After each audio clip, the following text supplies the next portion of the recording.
Hello, everybody. All right, how is it going? Welcome to Apocrypha, formerly known as the Malice Experience. And we have a bit of a demonic panel this evening. We wanted more people. We wanted more people. There was more people are coming in, but we have some lovely individuals with us. I do have to get their audio going in because it looks like it's not showing up. So let me just add this in here really quick, just so we have audio input cap output.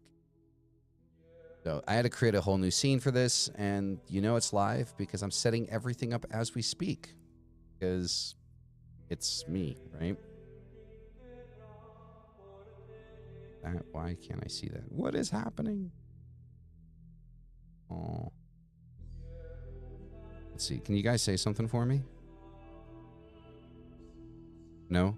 No? Okay. Why is it not coming through? You know what we're gonna do? We're gonna make life so much easier. Hold on a second. This is what we're gonna do. I'm not even gonna screw around with this. All right? This is what we're gonna do. We're gonna go over to this scene where I know the audio works, right? And then I'm just gonna move the Discord thing above everything else, and that's what we're gonna use. I'm just gonna go full screen with it because I'm not playing this game with Discord. Through Discord. I thought I was being clever, making it look all nice and everything. Nope. Screw you, Discord. Right, so we're just gonna do this. This is what we're gonna do. There, now everybody's visible. Now somebody say something. What? Boo. Hi. There we go. Now everybody can hear you. Rock on. Rock on. All right. Cool. Bonnie, Rook is flirting with you.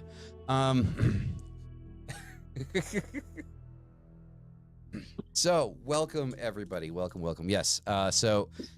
We do need to take a moment here to appreciate the fact that Mystic does look like he's about ready to go out and create his own version of the Scream movie. Looks like Scream meets Texas Chainsaw Massacre meets Jeepers Creepers. No, to me, it's the little puppet master guy, the gunslinger. Yeah. He's way cooler than me. Okay. All right. Got the gloves too. He was terrifying. Six shooter. Gotcha. 6-shooter, yeah. That's what I know. Thick shooter? Yeah, I think it was six shooter. And he had Six that shooter. Oh, okay. I swear to God, I thought you said dick shooter. I was just like, wait a minute, what? It works. Well, I mean, Too bad in Mystic's case, maybe. I don't have a voice that goes along with the look, so I keep picturing myself trying to go, or something really aggressive, and it just comes out of my head like, "Hey." It doesn't match. It's like it's just not there. Okay. Hold on, that actually, I think it's more of a shocker. I like that one better. Hey. Right? Walk up with a big ass knife and shit. Oh yeah, I That's can't great. show that on stream. That's not appropriate. Okay. He said, hey. What can't you show on stream? Of course you can show it on stream. No. I love sound. But now you have to show it on stream. Nope. Oh my God! But it hurts my nose. Ew. Jesus. Yeah. Look. What? He revealed himself. So much more refreshing. Texas. We're actually getting cool right now. Like in Ohio, northeastern Ohio, you might be getting 2-3 inches of snow right now. Yeah. Oh no, screw that. Screw snow. I can't stand snow. Yeah, me neither. The customer the other day from Yen. Oh, Yeah. sorry. I'm good with the snow, but I'm just. He said it was You're not good with the snow. You live in Florida. Yeah, but I'm not from here. Number one. Number two. All right, I'll give you I that. enjoy snow. Where did you? Well, Where? I didn't hear you. Like where are you from? I think. Yeah, Oh, I'm originally from Virginia, Norfolk. Oh, so you know the cold then. You Yeah. do know the well, Yeah, I mean, Arlington, if it snows at all, they shut down the entire city. Well, we moved to Florida the same year we got 3 feet of snow. We lived in Manassas. So And you got 3 feet of snow? no, Manassas, Virginia. Virginia. That year, you were here in Florida. Yeah. Some of Right. Virginia. My cousin lives there, yeah. Tons of snow. Tons. And drive. I can't imagine y'all guys driving the freaking mountains. Oh yeah. No, Oh yeah. that is Pennsylvania. It's fucking sad world man asses. Yeah, man. not happening. Yes, we lived in man asses. Well, I mean, it is what it is, right? It is what it is. I mean, on the topic of asses, I've been sharing with everybody today. I sent a text to my boss via voice to text, and what I meant to say was to my boss, our VP, I had to get access from IS, which is our internet services or information services, and it took me 2 months to get it. What I sent her was, I had to get access from my ass. Hold on, it's embarrassing because I can be funny, haha, all the time, right, on a daily. But when it comes to work, it's different. She does it on accident, and it's the worst. At work the other day, so I feel you. I told my boss, I was like, I need to go. I need to have a doctor's appointment. Can I? He says, well, what is your shift? And I replied, my shift is 9. Yeah. My shit is. I can. Yes, Shit. I'm not. Oh my God! He didn't listen. He didn't even act like. He just kept going. I tend to send emails too fast too, and I type, and I like to say certain things to the whole company, including our old president, CEO. Instead of "got it," you can assume that if I'm off row, I sent "go tits" to the whole group. Go tits. That was another good one. I got a couple. See, look, this is why I tell people I would look. I do not communicate with you for this reason. Because I'm. This is called preventative medicine. You can't help it. There's nothing worse than a Gemini miscommunicating something, man. And if I'm gonna speak and miscommunicate, you best believe I'm gonna have the foresight, and I just won't. See, that's what me. I have. Why was just because when it happens, it's so embarrassing. Well, no, and you gotta own it. Oh, it was so much fun. You gotta own it, or else you're seen as socially corrupt. You can't be a social butterfly. Well, that's what I said. I said, do I even like? He ignored it, so I ignored it. Nothing else was said. I'm like, oh my God. I ignore a lot. I think I'm just gonna keep playing along with this one because he didn't say nothing. I ignore a lot of things. My boss sent back to me, "LOL, I figured it out." Defects too. We all have them, I think. Except for, like, I know some people that don't. I'm defective. Yeah. He great. I know a couple of those. But I admit it. All right, so now that we got the, the initial momentum out there, right? Again, welcome everybody. It's good. It's great to have Kurtis and Bonnie back on. It's been a minute, right? It's always a blast having them on because once you have Kurtis and Bonnie on, it's gonna be a show. It's gonna be like 5 hours long. Like, you're going for 5 hours. It's like you're not sleeping. Don't even try it. Don't even try it. It's not happening. Not happening. Exactly. And Brooke, I'm very happy to have you back on. You have not been on here nearly enough. I disappeared into the abyss for a bit.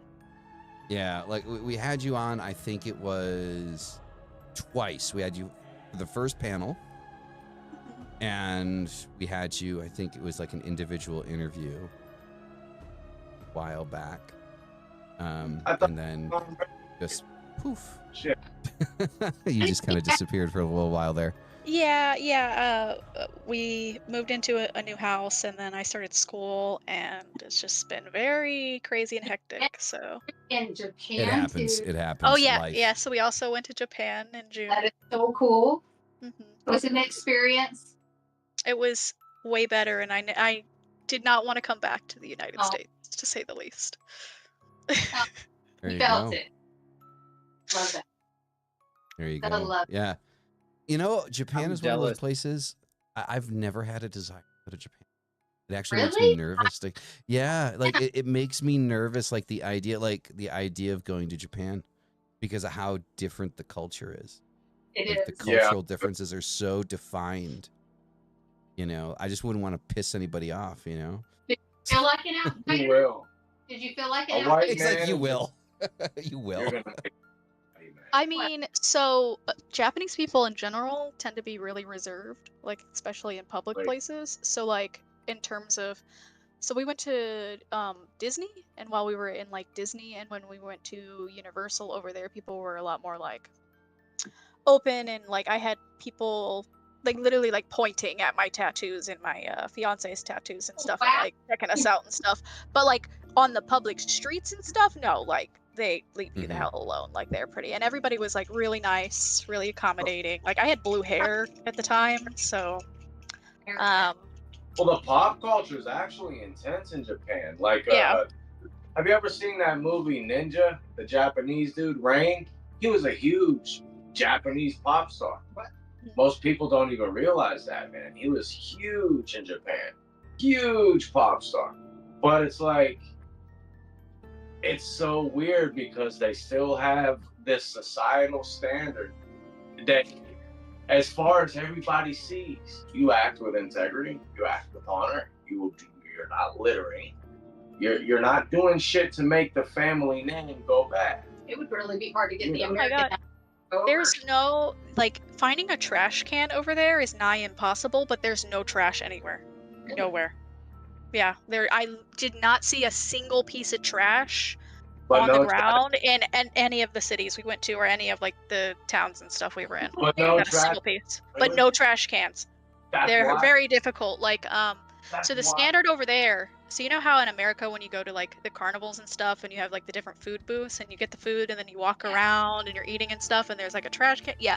So over there, the rule is you get the food from the salesperson and you eat it in front of their booth and hand them back the trash. If you try to go to a different booth and give them the trash, they will not accept it. They'd be like, no. Go back Really? to where you got it from. Yeah. That's actually logical, dude. Yeah. Each person, I guess, responsible for And their accountable. And just a side note, that's actually not true. They do accept credit cards over there. Really? I didn't know that was even a thing. Oh, they did. Yeah, so yeah. we brought cash, and we didn't use it until the very end of our trip because we just used card the whole time.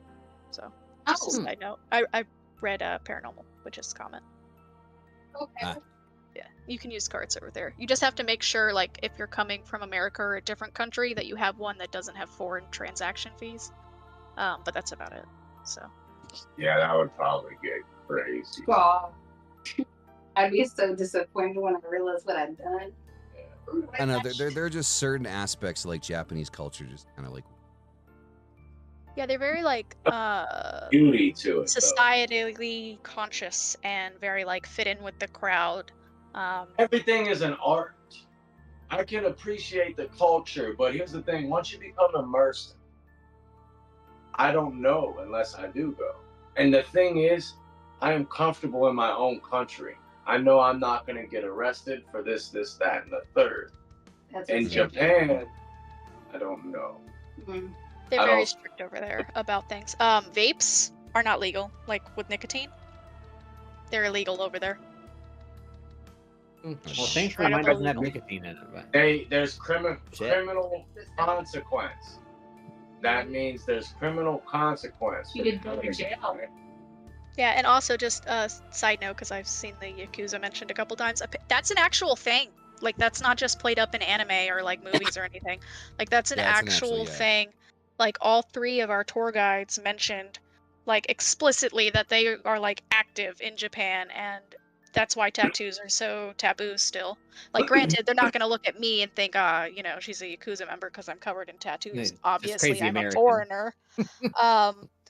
But yeah, like it's an actual thing. And you cannot enter public bathhouses if you have a tattoo that can't be covered with like a band-aid or something. And obviously you don't wear bathing suits in a public bathhouse. So, yeah, I was not allowed to go to any bathhouse or anything, unfortunately. There's a couple private ones, but they were nowhere near where we were. And no, weed is extra illegal over there. Extra illegal. They do not fuck around with any So I'm of that basically. shit. I just didn't smoke. That's I just correct. didn't smoke. That was Yeah. Boo, yes. All right, so Like, I'm the part still would be an that weirds experience. me out. The part that weirds me out about Japanese cultures, like his Kurtis mentioned the pop culture, right?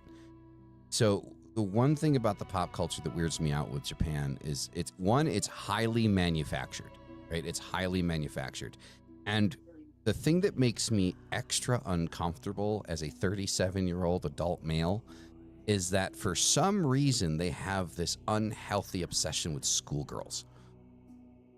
They do. or schoolboys. Yeah. It appeals mainly to the youth. You know, it's funny. And what, dude, is the breeding culture is different too. Well, no, if you watch any anime, which you know I do, it's usually all stories regarding us, and it's like YouTube was like, is there any adult versions? Because I would really like that. What do you mean? They're most all around school kids, so I get what Malice is saying on that. It's just Yeah. we're not. Yeah. Well, you're talking about like Yeah. manufactured pop stars that look like 14-year-old girls that are manufactured by 40-year-old men. Well- It's uneasy in the head. You know what I mean? At least for me. Britney Spears. Like, Yeah, it's really not much different.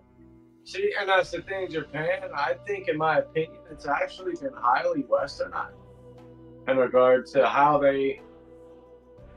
I mean, let's face it, their pop culture, I bet there can be, and correct me if I'm wrong, I'm asking because you have experience. Is there like underlying political Agenda to it.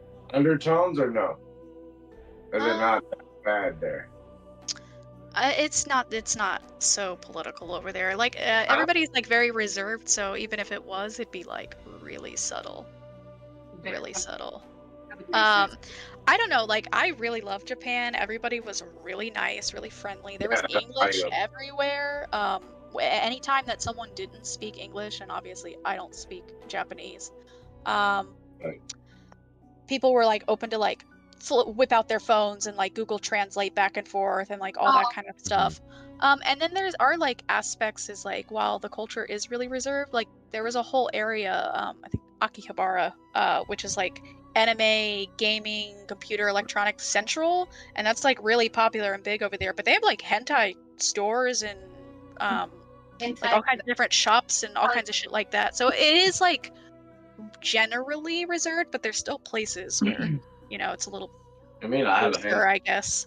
there too. Wait, I don't think you understand what hentai is.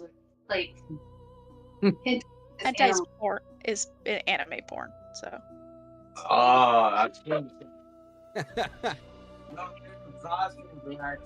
I mean, the one thing that I mentioned that's probably the only thing that kind of like just kind of weirds me out a little bit, but outside of that, like I think there's a lot to respect about the culture. The discipline, focus, all those types of things. I just can't. My head just can't. Just like with like the Chinese, I can't get past like certain areas of China dogs, man. Just can't. And like then they had that one video going around a couple years ago, like how they cook the dogs, like they cook them alive and they put oil on them and stuff like that, and you can hear the dog crying. They break its legs so it can't run away. Like it's like, yeah, I'm like, oh, dude, like just let me meet this motherfucker, please. Like the dude putting the oil, I just want to meet this motherfucker face to face. Like, China's in Japan. That's the thing. China is By in the way, Japan. if you don't see the channel tomorrow, we got banned for that comment. We didn't say anything. No, dude. Listen, I've got students from China, and they will tell you that that's the case. I know, and people, whatever. I'm saying, it is what it is. It is, man. That's exactly it. We're gonna keep it right there, right? Because we don't need everyone else getting banned.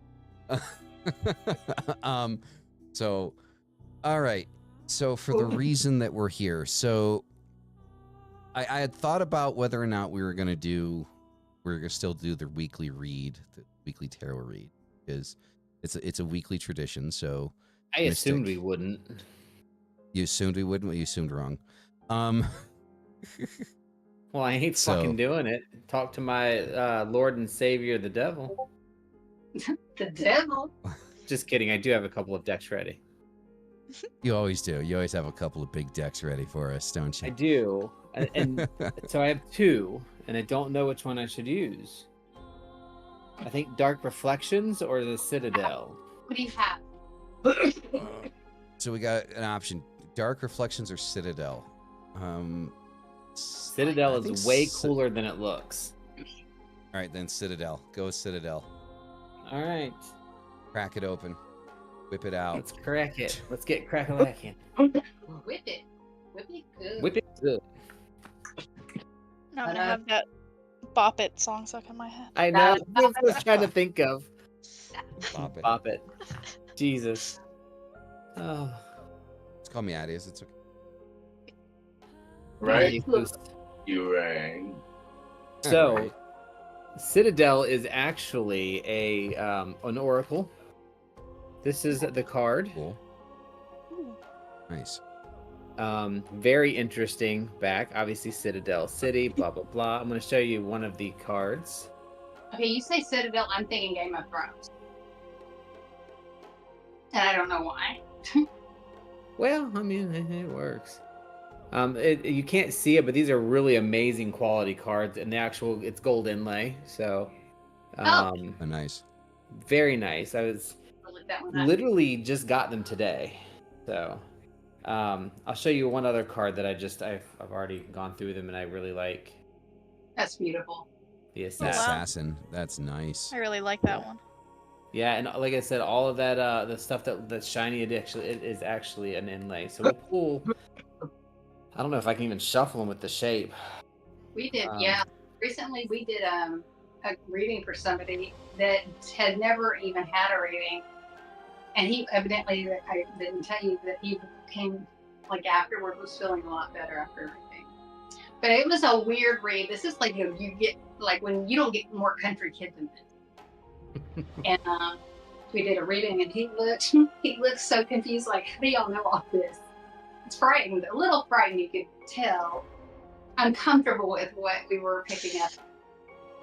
Well, I was uncomfortable too with the amount of energy he was dumping.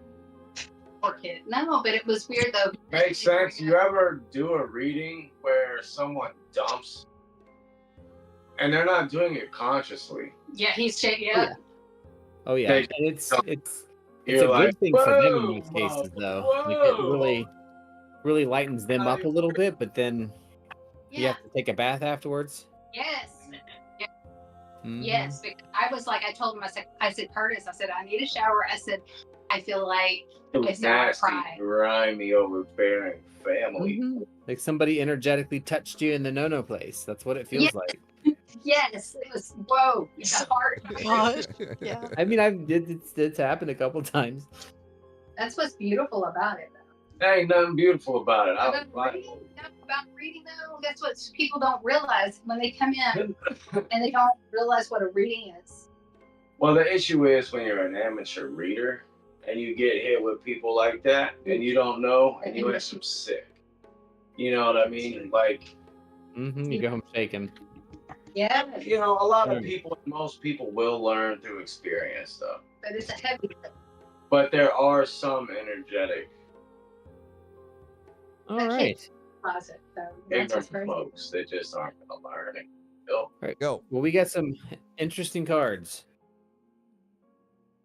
Sweet. This is the twins. It's my card. I'm a Gemini. Yeah. They're here.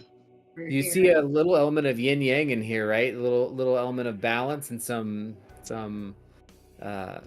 complementary, interesting focus choice there. Some complementary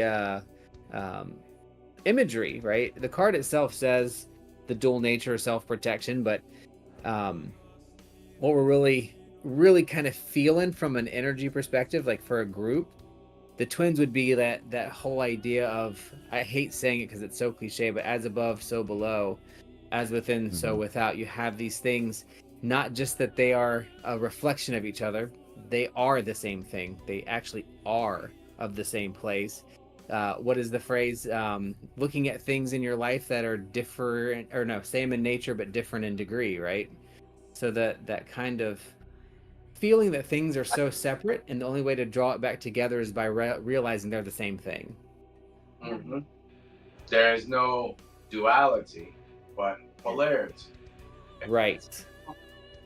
And because of that, like, you can really learn how to flip the switch pretty quickly if you recognize, hey, this is the same exact damn thing. All I have to do is make this little flip plug, and I according to Rook's mom, I did a dido. Flipped it Did down a and reversed dido? it. Did a dido. Just don't ask. He'll laugh though. The second card is the Auditor. Very fitting for a conversation of multiple people from different backgrounds talking through things and having conversation, but also in the energy of that polarity, right? We're talking about it's the speaking time. It's the time to say your stuff, get it out there, get it on the floor, and communicate. And one of the things that gets missed with communication, especially when you're looking at this whole how you're doing things, you don't have to be right or wrong to be confident in your choice. So when you're communicating that whole choice and that work. And I think that's what we need to focus on. Keep on, bring it. This last one is weird. This is a card I've never pulled in any deck, the Sailor. So the first thing I'm going to think of with the Sailor is obviously water, but trying to not control the water, but be a part of it, be on the surface of it, be able to go in it, be able to go around it, be able to work through all of those different energies. I see that. I'm going to punch him in the face. Anchor. I swear. Yes, anchor. But all of these different things, right? And in the card, you've got the salmon down at the bottom, or fish. You've got all the different ways that water can be reflective to you, but it can also tear you apart. It can go all different kinds. You can have the serene lake of reflection, or you can have the tempest of change, right? At any given moment. So the sailor's navigating through that. It's interesting too. We learned here during the hurricane, when the hurricane hits land, it's not the hurricane itself that causes the boats to sink. It's the hurricane slamming on the land. So remembering that when you're in your emotions and things are getting really stressful, you seek out into it, or you sail out into the storm to be more protected, so that you don't crash yourself into the rocks and die. So from an energy and kind of a general read perspective, I think we're in a say your shit, mean your shit, be confident with your shit. Don't be afraid to sail out into the heavy waters, into the seas, and enjoy it and do it. Mary Park. I love these cards. Is that another cat? Yeah. This is Relic. Relic. Oh, I love him. All right. There Yeah. How many kitties do you have? I have 4 currently. You have more. That's not bad. We have more, but No. we're 3 of ours. She does have more. I had 3 5, but have future homes. So. I had 5, but 2 of them were not getting along, so Oh, we have 4. Sucks, but it is what it is. And Well, we we- have three dogs. for the same reason. God. It's too many animals. Animals are so healing. They are so healing, except when they do what mine did the last 2 weeks. Oh no, what? She's been sick, almost dead, practically. After all the testing and going back and forth, she has Addison's disease. What? She's now on prednisone for life and shots for life. She's gonna be a chomp. She is chonked already. Like she's Oh, now she's on prednisone. yeah. That's asthma. Well, she lost 10 pounds being sick. Hmm. So, yeah, she went from 56 to 46. Now she's already back up to 51. Well, putting it back on. Well, prednisone's the steroid. Yeah. Basically. So, Yeah. Poor babe. I just want a pit bull. That's it. Oh, I want Pebbles are great. pit bull. I want a pity. you want some ferrets? I have 2. I used No, to I'm breed good. them. I'm good. Really? They were Yeah, they were Amazing. very energetic. It was a full-time job, but the money, it was like it just came because you love them. You know, you love the animals, and Yep. it's. I mean, we have dude, a hard time getting rid of the kittens. We really do. I never just sell mine. You know, it's never about money. Like I gotta know you're the right. Right. Well, if somebody mentions that they like one of our cats, and we have they have that bright energy, we're like, we'll message them. Like, if you want them, this is where they'll be available and when. Because Yeah, dude, because the love you pour into the animal definitely reflects Yeah. its personality. cats, And therefore, when you're that kind to an animal, dude, they can be rather naive. but then we also look Yep. at it that maybe giving And gifts it's to a other people. vulnerable Though. position I don't appreciate. But we also look at it Yeah. on the other end, because if we're fostering these kittens until they're ready to go to their forever homes, this kitten could also be magically a way to heal them. Right. And that's my goal as a foster. Yeah, but Yeah. It's to create animals that are capable of healing people. because these animals, I will tell you, these three, the ones right now, will. There you go. Well, all of our animals. We call our Chihuahuas the Chi Chargers because they're around just like little battery chargers. And they just kind of. Yeah, they're blessings. I've got two of them right here. Let me tell you, my mom lost her 18-year-old one recently, and it was tragic how it happened. But my mom, she's like, oh my gosh, because she knows we had went through losing my cat that was 13 years old, then my dog, and then Ghost. We'd gone through a couple because they were around the same time. She's, I don't know how you. It's hard. It's hard to fall in love with an animal because it is a pain when you lose them. Oh, that most my definitely. issue is dealing with the admission of losing my dad this year and my grandmother before, and I still am not even remotely as sad as I was when I lost Lexi. Isn't that weird? And I love them, but that dog, I was just I get dead, it, like for they can connect to you in a way that nothing else. ruined. I had my Kuro cat. Kuro, you anime, you probably know what Kuro is from Demon. The Exorcist. Was it? The Kuro was a cat on an anime. My son named this cat. Anyway, he would look on my chest. And when I was having severe depression, didn't even realize how bad it was, it would lighten. And it's hard to explain, but it would lighten. This was before magic or anything really for me. And it was like, whoa. I looked at him and I said, I'm sorry I'm doing this to you, because cats don't want to love on you. They're just, cats, like dogs are a little more easy and they'll lay there. But a cat's like, you could tell he's like, oh my God, she's making me do this again. But he would sit there and just take my crap and change it. And I could feel that. It was weird. So he was gone. It was really hard. And my mom, she's, I don't know how you'll handle this. I said, every day, one day at a time. It was rough. So I get what you're saying. Don't feel bad, because animals are a different kind of a missing. It's a different kind of miss. For sure. You know, as an antinomian philosopher, I really think that has led me to being the type of person that is most open to relationships with animals that are harmonious. I mean, we think in a more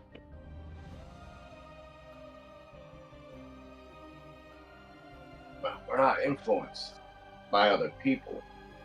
We gotta get back to it. I just realized, I'm sorry, my ADD even caught it though. It's like the ADD. What do you mean? The reading, we gotta finish the reading. Oh, I thought it was done. No. Oh yeah, the reading's good, done.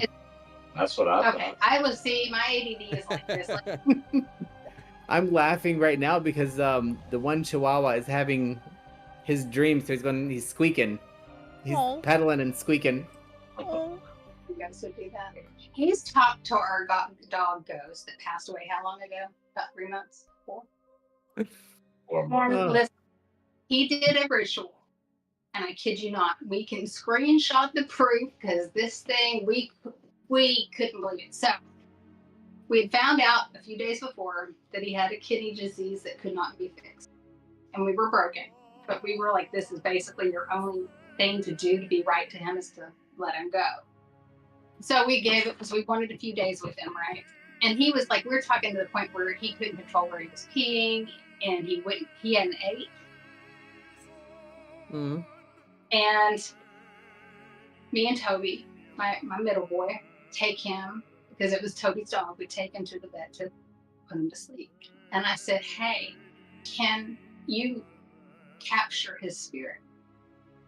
And he was like, if he's willing, yes. And In other words, I wasn't going to enslave a spirit. And so I said, well, do you need this? And something told me to instinctively, I get chills. Handing him his collar, and we have it in our temple room. I hand him his collar, we cut some of his hair, and leave it with Kurtis. I still have it there. He says, message me when it's time. Listen, he had no idea. They had given him a sedative, to relax him, painkiller. The painkiller kind of, and I said, it's almost time. I messaged him, said, it's almost time, they're getting ready. But in between there, I'm having to scream because after they give him the sedative, I had to scream at the vet, come on, hurry up. I said, it's because he started having, and I didn't realize, because he messages me and I read it, and it was before this all happened. He said, I'm seeing a picture where the dog's running to me. When I'm screaming at the vet to do, he was having a seizure. And then it looked like he was running. I mean, this, and in place. And I'm laying on him. I said, it's okay, boy. It's okay to let go. It's okay. It's time. Now, say what you told me. It's this, because this gives me chills every fucking time. It blows my mind. Well, at that time, I'm considered a walker between worlds. He's like the candles lit. I'm not going to enslave an animal. I asked the animal Ghosts. if he wanted to be a protector of the family, wanted to hang out, stay with us. Mm. Yeah. And so he bolted.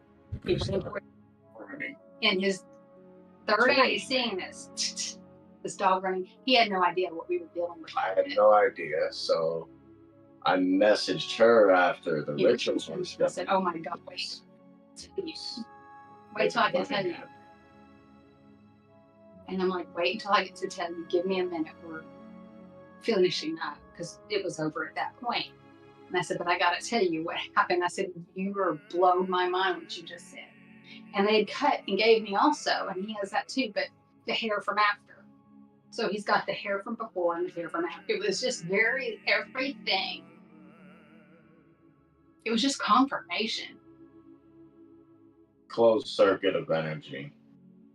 Yeah, and it's still something I can tap into very directly. He woke up in the middle of the night and he remembers saying, he'll say, ghosts, what do you see?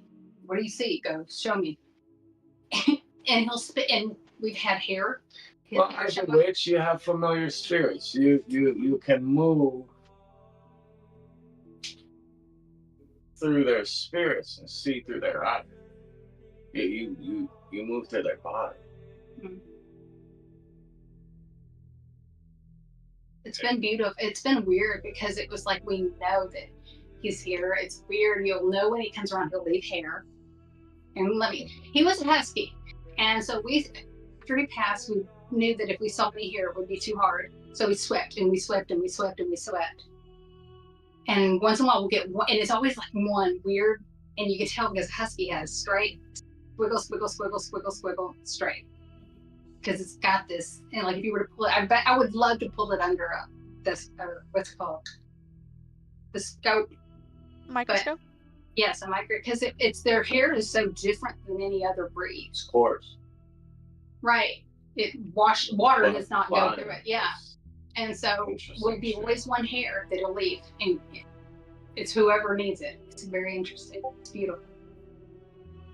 It was hard to let him go, but it was Well, oftentimes for me, whenever I see his hair, it's an omen of death. Something else. Yeah. His hairs will appear when we're fostering kittens that aren't going to make it.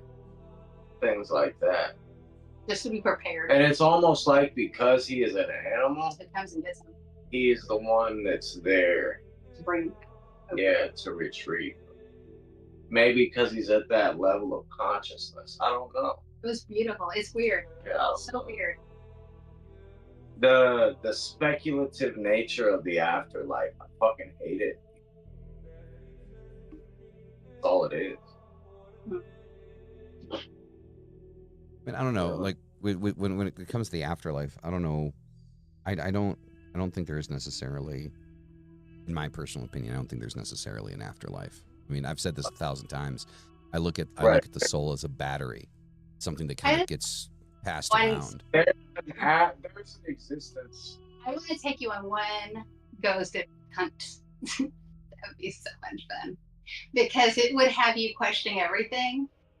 I've always been able to connect that way, and I'll be sitting still and like, if y'all want to talk or show him, let him know, and they'll do it.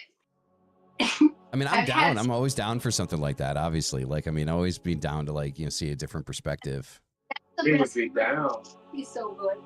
I want to go to then the Hill House, not Hell. Well, they called it Hell House too. That's the one. That still doesn't prove an afterlife. That's something that we fucking experience here. We call it. So you don't understand. I'm thinking from his perspective, and I agree. I don't necessarily agree that there's a fucking afterlife. I believe there's an after experience, man, because energy doesn't die, and this is science. That I agree with. So you mean? So we are going to exist in some way, shape, or form, but how much conscious control over our environment, decision making, all that shit is probably gone, null and void. See, Gemini thinks on a whole different level. I'm thinking when he says an afterlife, I'm thinking paranormal technically. Right. So Brooke, I'm curious. What do you think about the concept or idea of an afterlife? Yay or nay? So I do think there's an afterlife, but I think there's no like set afterlife. So like. Hear that. There's a bunch of different religions, and they all have their ideas of the afterlife.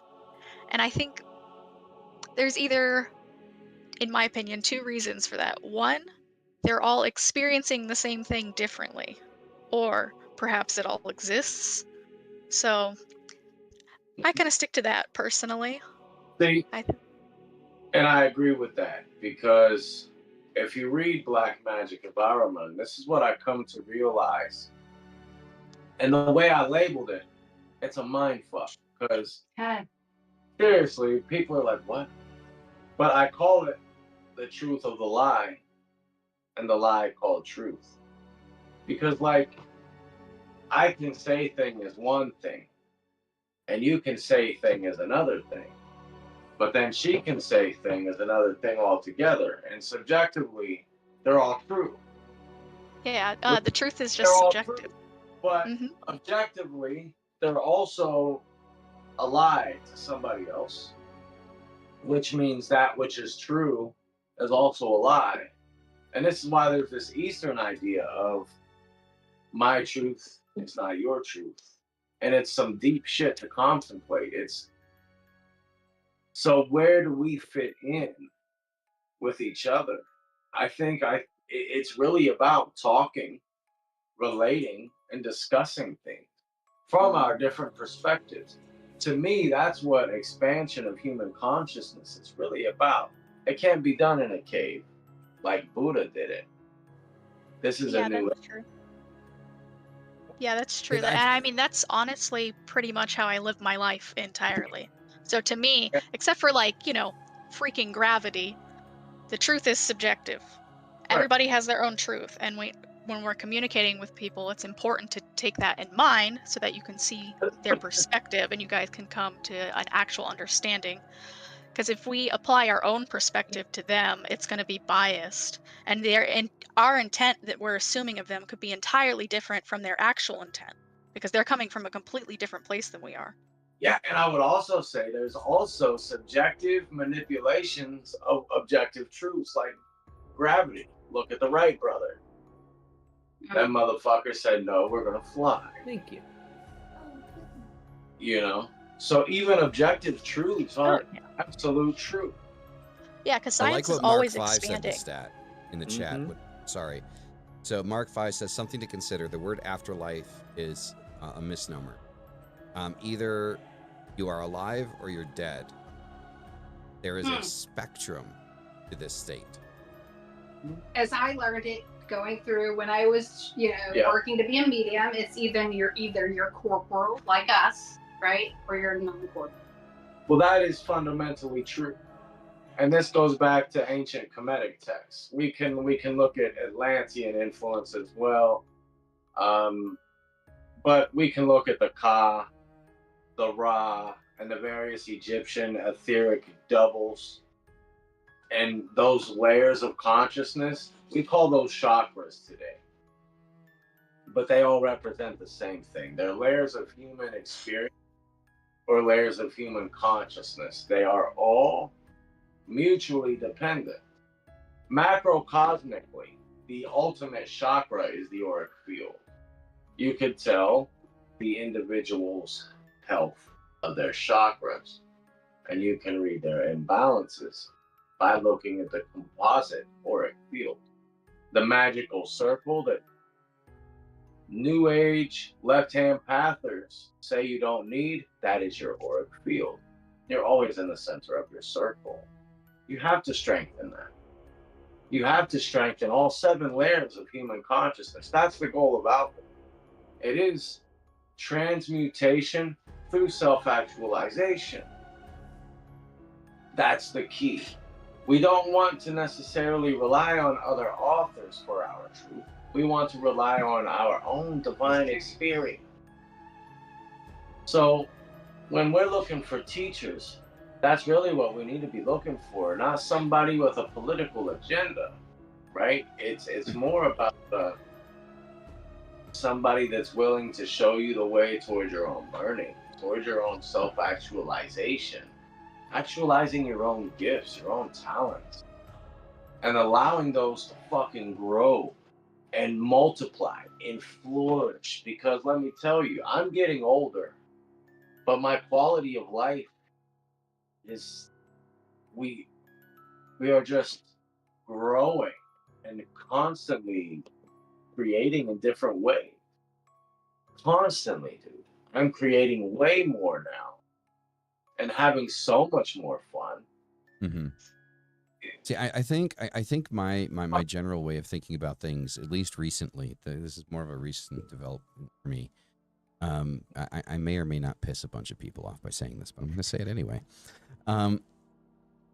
There are, as Brooke has said and Kurtis has reinforced, probably millions of different spiritual paths that any one person can take in life. And I can't say for certain, no one can say for certain, which is real, which isn't, which is correct, which isn't correct. That aspect of it is 100% subjective. Wherever you lie your faith, that is where your faith lies, and that is for you and you alone. My perspective on these things has moved to a point of these all exist for one end, and they all exist to expand the self. They all exist for us to become better and closer to what is that makes us.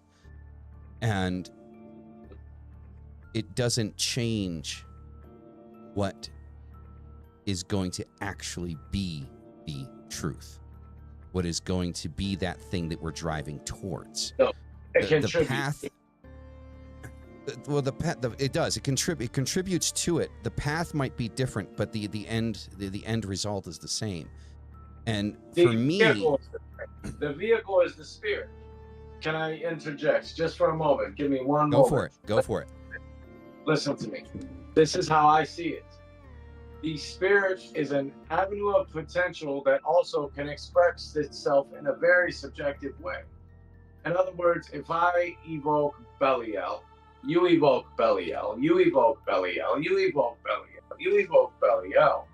We all evoke Belial. We're not anywhere near each other. Sounds like it should be a kid's We all song. have a very different experience.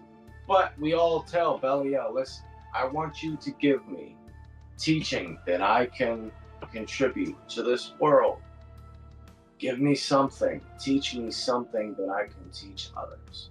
Mm. If we all were to do that, we would come back, all with different information that is equally powerful towards contributing something far greater in this world than any political agenda.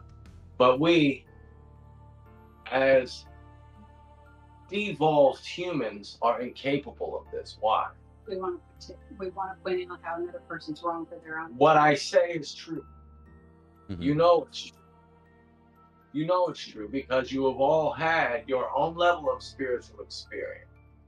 Whether you believe spirits to be intellectual atavisms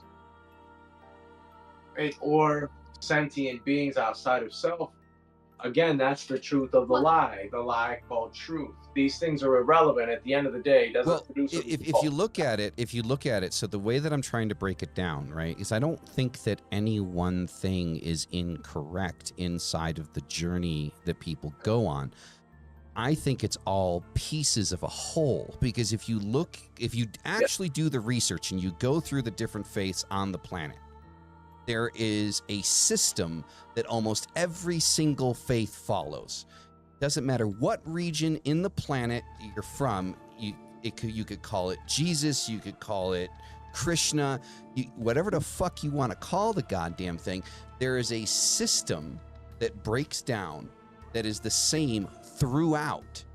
And so it leads me to think that each one is a piece of a whole. But because of the internal conflict with everyone involved, and no, I'm right, no, I'm right, no, I'm right, fuck you, you're wrong, I'm right, we'll never be able to bring those pieces together to actually see what the fuck is going on.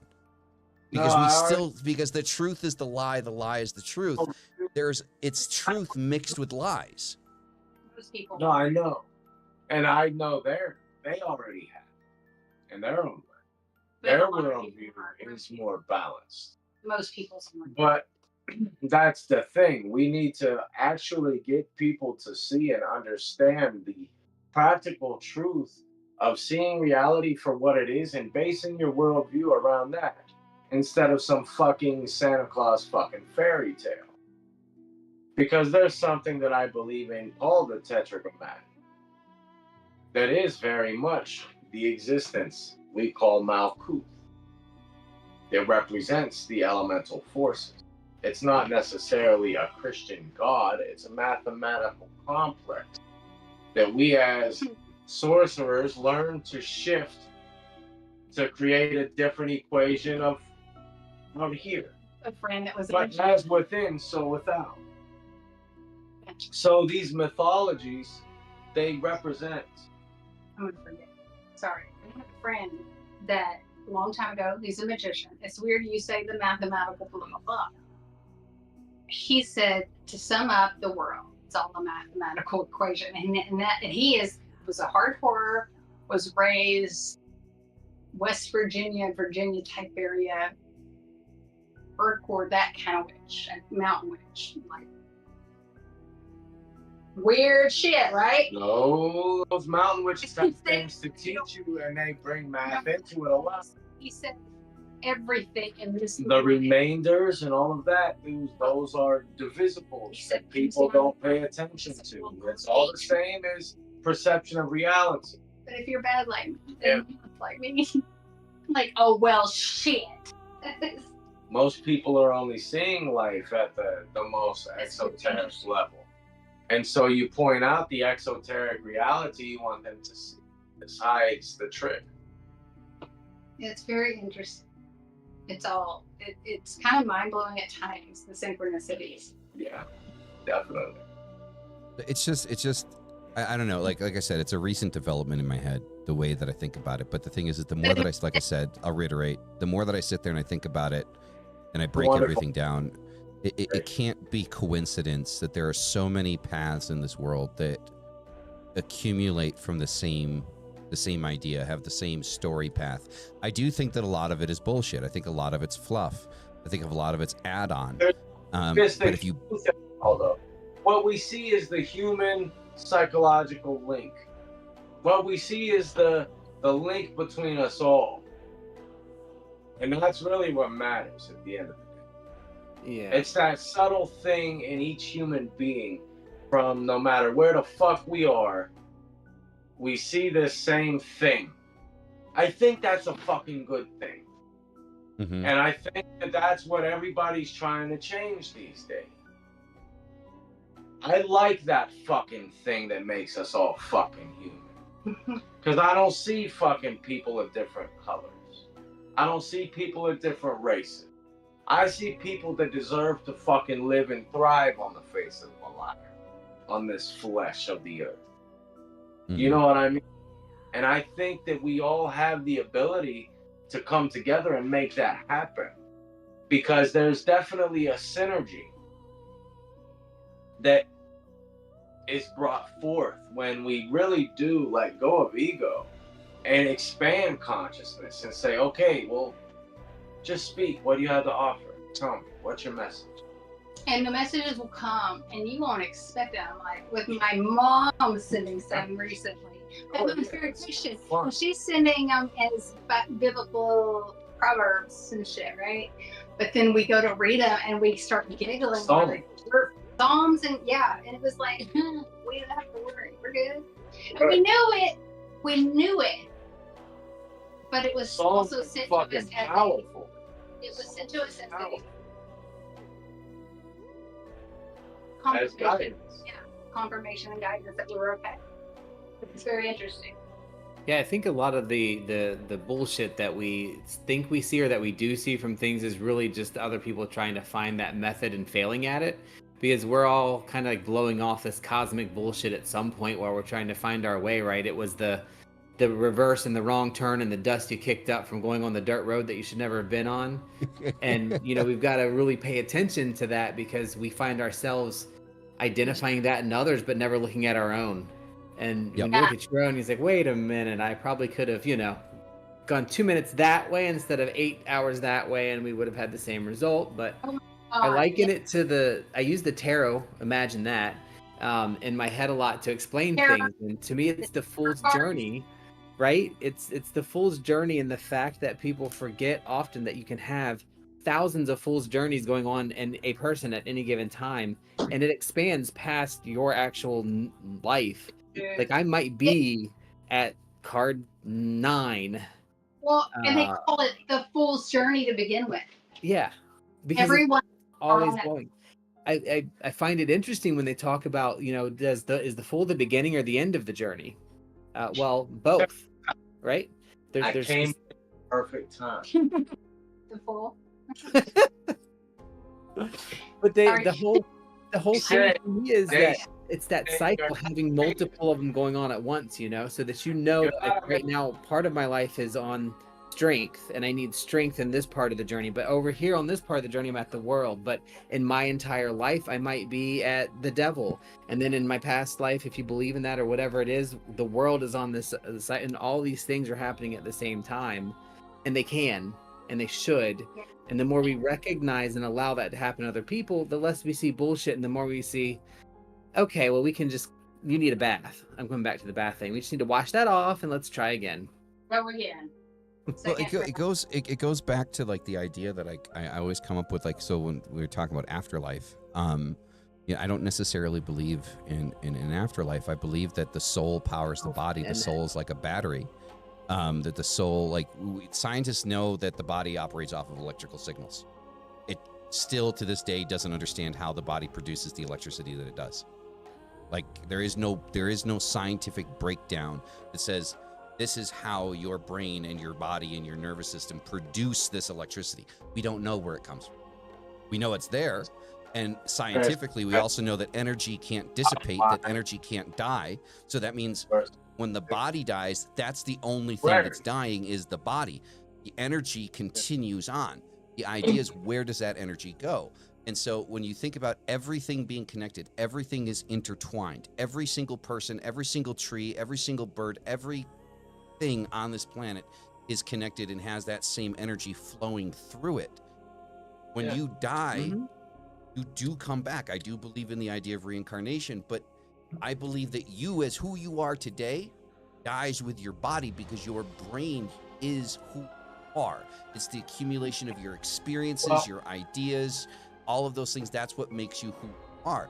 The soul can carry a piece of that, the piece that it needs, the piece that it learned from. There's one pattern that we have to look at that exists within our observable reality, and that is the expansion of the fractal experience and the fractal nature of reality.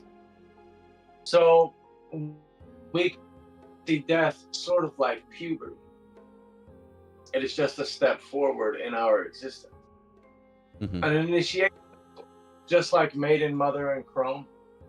Yep. Just like the page, the knight, the king. Yeah. Well, and like you've explained before, okay, so let's look at Malice, and we're going to talk about his past life. And he was maybe a king in Rome.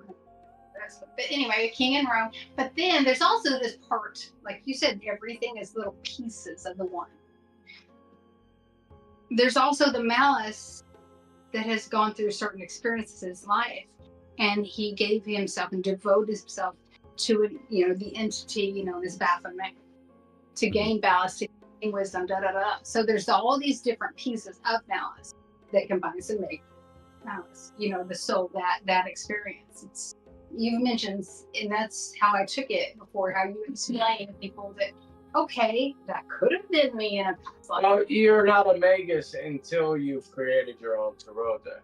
And I've been through that experience through Belial, with Belial.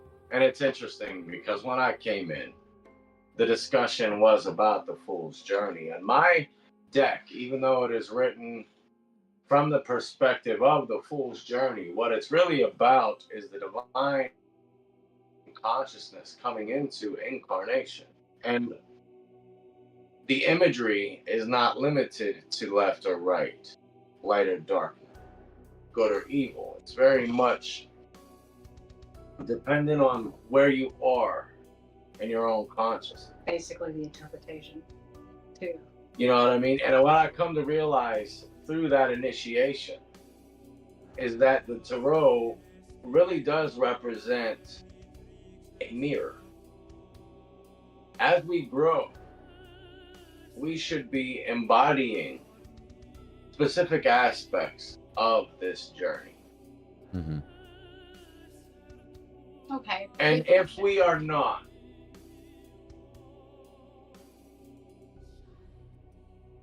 we can tend to troubleshoot why. I have a question. Because a lot of times, instead of being the hero, we are the antagonist. I have a question to kind of turn things up. And this is a large part, I'm sorry, in the troubles within mankind, is we've lost sight of the myth and the power of the myth. So, I'm going to start with you, since you do tarot. We're going to go with my favorite Virgo. If you were to look at the Fool's Journey, and we're going to look at the major only, obvious, just to kind of simplify it, where would you say you are? I guess I'll start with me, because we're going to, if I'm going to call myself out, I'd probably be in the middle, like a justice or judgment. Like, I don't know, I think probably more justice at this point. I'm not lying. Now you. I would say I'm probably somewhere in the Hermit.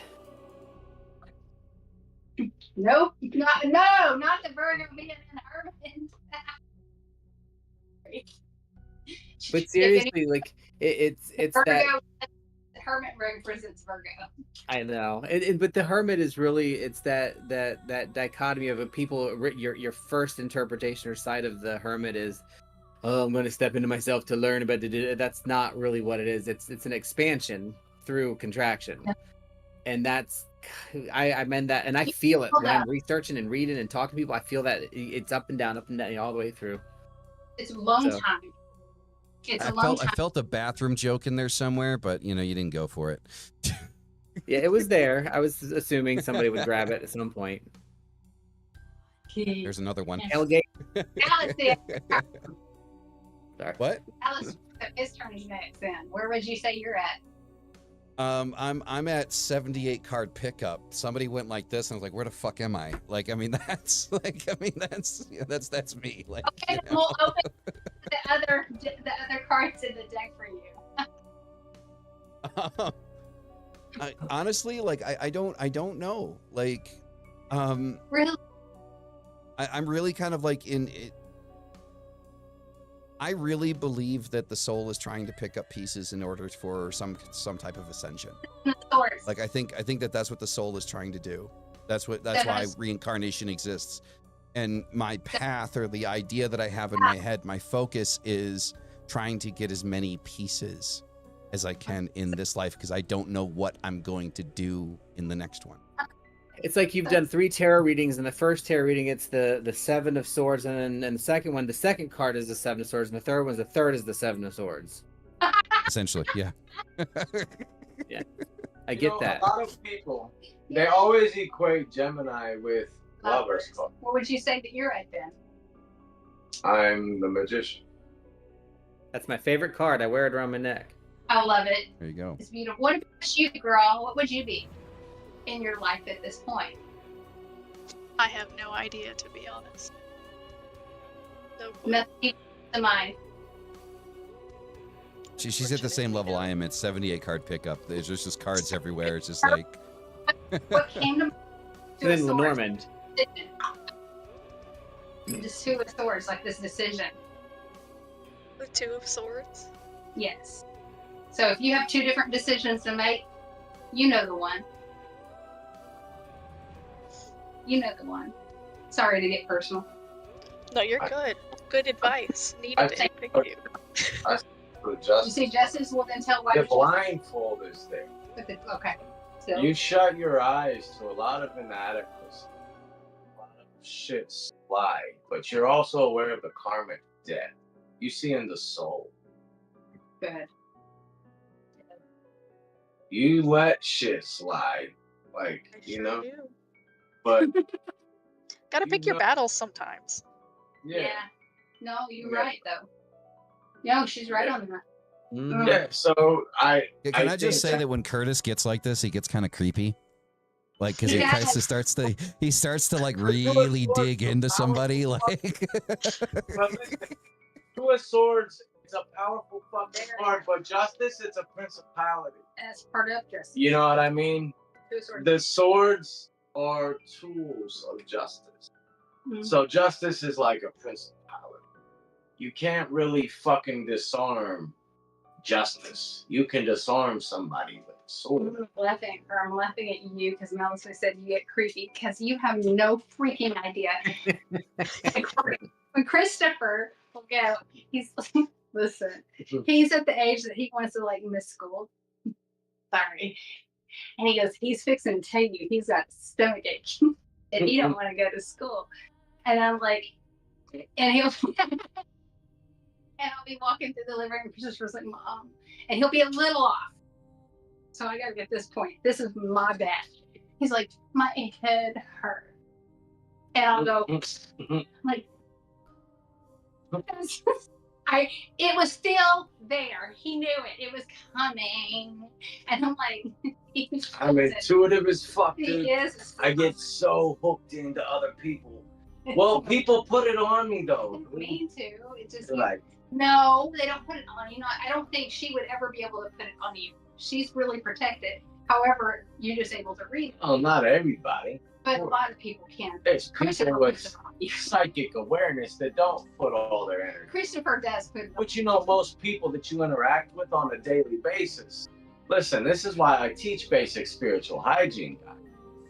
Good. Because they're dumping shit on you constantly. And that's If you're working within the occult and you're not working with a basic discipline of spiritual hygiene and you don't have a patron that's going to deal with all that for you, you could be in trouble. Take your salt bath. And Put the salt in the corners. And I'm gonna say two things. I'm normally very, and I still am, because mental health is fucking, first of all, very important. But some people will tell you that you're mentally messed up, and okay, sorry, Malice, like, let's go here. Yes, you have things that you got to take care of. We already know that. I've been there, we've been there, we're both working on it, right? But at the same time, you may be more empathic than you realize, and some person's telling you their problems, and you don't realize, okay, this is the way my mentor said it, you're a sponge. And what happens when you get a sponge and you give it water that's not, it wasn't there to begin with, it fills up, right, and it expands. So you have to be aware of that as well. One thing I'd like to add to like the mental illness thing, this is another thing that I've been like cooking my brain on, is a lot of people notice that a lot of us in the occult have had maybe not necessarily the easiest of pasts, right? For different reasons, but for each person, their trauma is their trauma, and it's however they've affected them. And a lot of people like to go to the side that we're into the occult because we need something imaginary or something fake or something like that to make ourselves feel better. I personally feel like I do believe that most of us, if not like almost all of us, have had some type of traumatic event in our past. But that traumatic event, it's a switch. It turns something on that maybe for other people that switch wouldn't be flipped. It wouldn't be turned on, right? So I do think mental illness inside of the occult is a big thing. But I think it's the reason that switch got flipped and we're able to connect to things in the way that we can connect to things, the way other people can't. Well, my sister would be a perfect example. We're both have mediumistic abilities. I would say my sister's is actually probably even stronger than mine. And she's another lovely, I would say. Yeah. Fuck yeah. Yeah. She saw somebody as they were leaving this plane. Not everybody gets to see that. She saw my Uncle Ray coming from my Aunt Margie. That's gorgeous. What she got to see was just phenomenal. She knew that she was dying. She came in and did Aunt Margie just die? And then the phone rings. We get the call. My sister, though, was very afraid of it. She's another beautiful Gemini. Which rock on, Geminis are awesome. My first tarot reader. My first tarot teacher taught me that I need to learn to love Gemini. I'm a Gemini, guys, if you didn't know, if you couldn't tell. I have a lot of Gemini in my chart.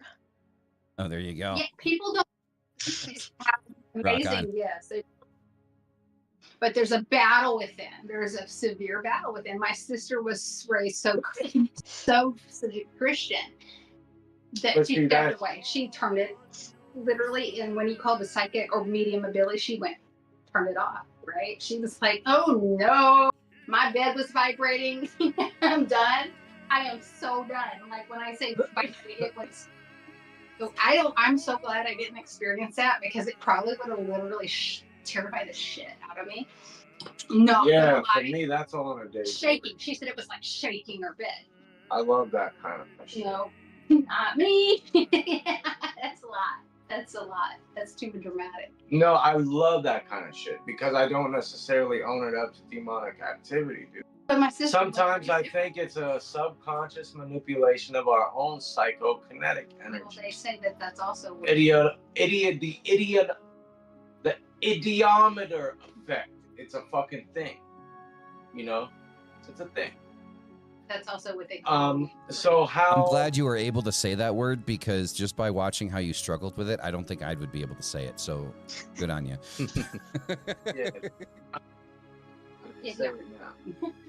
Idiometer effect? It works. You know what, Mystic? Fuck you. Hell gay Satan. Yeah. I struggled with it in the moment. You ever have you know, one of those words you wrestle with, like wrestle. kind of like a person. You just gotta like. I wrestle with is. I wrestle Not with good. is. Yeah, you wrestle with it. Is it? I'm like, is it But yeah, two? it's really that kind of natural interaction with reality that magic is, though. Look, it's not something that's forced. So you've got these guys and gals out reading out of books and stuff. And what I tell these people is that most of the shit that's written in my grimoire is stuff that I'm going back and writing after the fact. Well, when you say it's the same for you, are you writing it in the moment? When I do magic, it's now. Like I can do magic right now. I have nothing because I've worked it so much. I can do a spell. I guarantee you she can. I guarantee you he can. I guarantee you he can. I guarantee you can. You told me you just sit down at a fucking altar and you can just work a spell. You don't need to open a fucking room. You don't need to open a room. If you do, you're not a witch. You ain't earned your stripes. You know what I mean? You don't have to have that shit. And as a matter of fact, if you're relying Mystic's grinding his teeth. Mystic's grinding his teeth. No, I just like I was going to say I felt like we just like transported back to a 1920s 1920s movie. You ain't earned your stripes, boy. Yeah. It's just how it sounded. It just caught me. It was funny. Look, no, I believe in the structure that we obtained from the grimoire tradition, but you learn it. It's just a starting point anyway, in my opinion. Exactly. It's a place to get a place to go. I established my own, and I'm sticking with it. Yeah, exactly. Well, it becomes more relevant to the times. You know what I mean? Let's face it. A lot of people don't know this, and a lot of people within the magic traditions don't understand this. But a Christian exorcist is merely one who compels spirits. They do what we do as evocators. Truly. That's what they're doing. And this is why Mark Allen Smith will often say that his idea of evocation is different than that of a Christian exorcist. I think when it comes to ritual work, at least for me, is one of the reasons why a lot of people have asked on this channel. They've asked for ritual work. I sent you an email. I sent you a message on IG there, Scarlet. If you want to jump in, you're more than welcome. If you're able to, we've been waiting for you. So we're still going. You can jump in at any time. Just shoot me a message at Discord. But so a lot of people have asked for ritual work or kind of ritual guides and things like that. And I've said no, because the thing is the way that I do things, it's for me. It's not for anyone else. And what works for me, I don't want somebody to see, one woohoo, Scarlet's coming in. Awesome. And so I don't want people to look at what I do and say that, okay, this is a guide. What I do say is I think books will get you to a certain point. I think depending on what it is that you want to focus on, I think books are a great way to go about it. But at the end of the day, books are written by men. Books are written by human beings. And if you really want to get in touch with the spiritual, ask the fucking spiritual. You want to know the details about a demon, ask the fucking demon directly. No, stop, though. Stop right. relying 100%. Yeah, go ahead. I genuinely did not use books at all to establish most of my practices until I had been practicing for a couple years, and I read a couple demonology books and that kind of stuff. But even then, I only maybe pulled one or two things and kind of made it fit what I was already doing. It's always the spiritual guidance that you get from the spirits themselves that really teaches you shit. And this is why I always tell people, man, listen, the lodgers and the shit, they play an important part in the equation of initiation for a lot of people. But Yeah. there's still others where it just flows through our fucking brain. Okay, for me, I've been initiated. But at the same time, I've also got people that have had gifts for generations that have shunned them. so for me, I had the type of experience where I was just trying to learn to understand my paranormal gifts when it comes to that. And it does come back to magic in a way that I was listening to. You got to say, you're going to, whether it be paranormal or magic into things, you're going to always listening to your fucking intuition at the end of the day, right? And I'm like, well, how do I pick the right tarot reader that's going to understand and be able to really truly help me to understand what's going on? Empathy is the foundation. Dude, what I think books, what I think the problem is with a lot of books, at least like in my experience, is they lock people into this idea that they need very specific things in order to perform rituals, right? They need an athame, they need a chalice, they need, an altar pentagram, they need to go and buy these things. And it's like, wait, if you don't have access to that stuff, that's fine.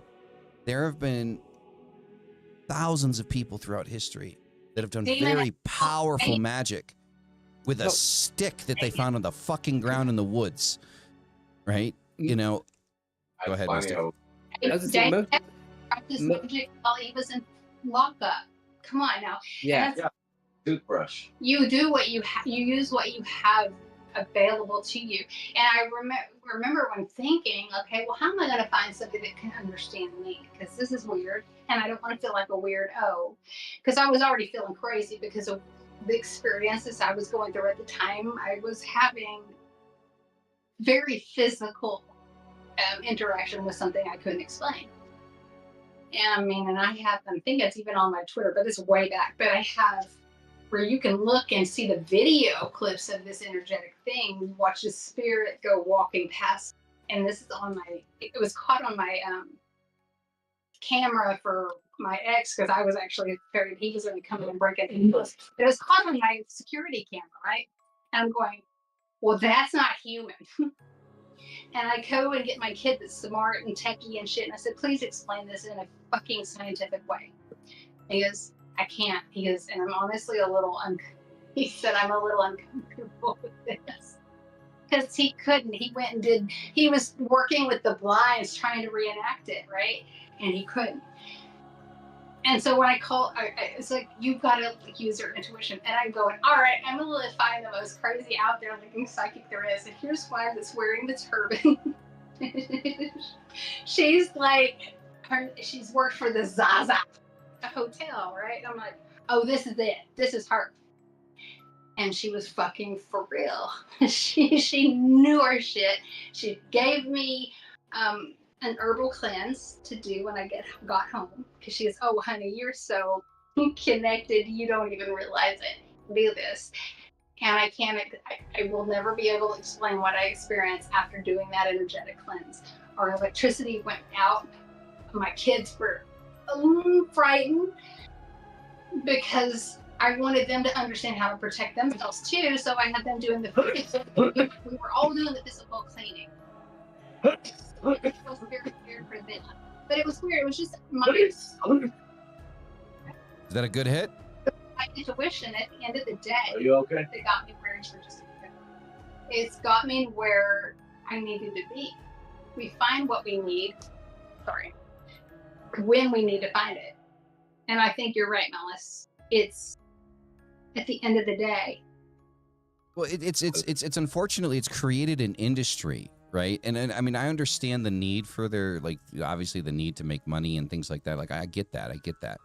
But right. Religion and spirituality and the way that things are mapped out have created this unnecessary industry surrounding it that forces people to think that they need things that they don't need, right? And it's kind of irritating because it prevents a lot of people from getting into stuff because they're like, oh, well, I can't afford the crystals. Well, I can't afford, to buy an athame. I can't afford to buy a wand, right? Okay, dramatic close up. Yeah, comes up slow. No, I have actually. I could go get it if we have time. You know, I know. Whoa, what did you just do? Anyway, we're trying to get mystical like fucking Malice. Oh, creepy. We can't pull it off like that. But I have my guidebook that I first went through when I went through my training with my mentor. And I could, if anybody was wanting to go like get a pen and paper, I can grab it and they can do later, and I can kind of give them it's like an aptitude test for spiritual gift. If that makes sense. So I can do that later. We have Scarlet. Oh. Yeah. Scarlet. Hola. Yeah, I think aptitude and aptitude tests are a great like reference point So where to start? in regard to any skill set. You know what I mean? A lot of times people they try to take on jobs that they have no fucking aptitude for. Aptitude test should be the norm. I was so worried though that I wouldn't be able to handle my job that I had. I mean, I think I've always thought that there should be some type of standardization when it comes to getting to certain levels of practice, just to give people a better understanding of where they are. But it's yeah, because you're shaman, more of a shaman, more of a Walker between worlds, more of a healer. You know what I mean? More of a clairvoyant. Different sorts of inclinations. Certain kinds of spiritual work might be more conducive for certain sorts of people. And you may have several or one. Okay, it doesn't matter. It's still developing the one that is strongest for you. Or for me, it was. Like, I have most of them. Okay. When it comes to Claire, I have them all. But, like, when it comes like this, a lot of people can smell things constantly. I will smell things sometimes. So it's not always like it's not my strongest one. I'm still a physical medium because of that. Because I can do I hear, see, speak, those things.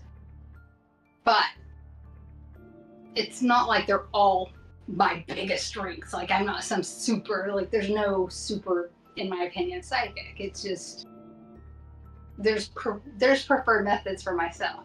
I like them just to tell me what they're showing me, even if it's... I personally feel like most psychics are frauds.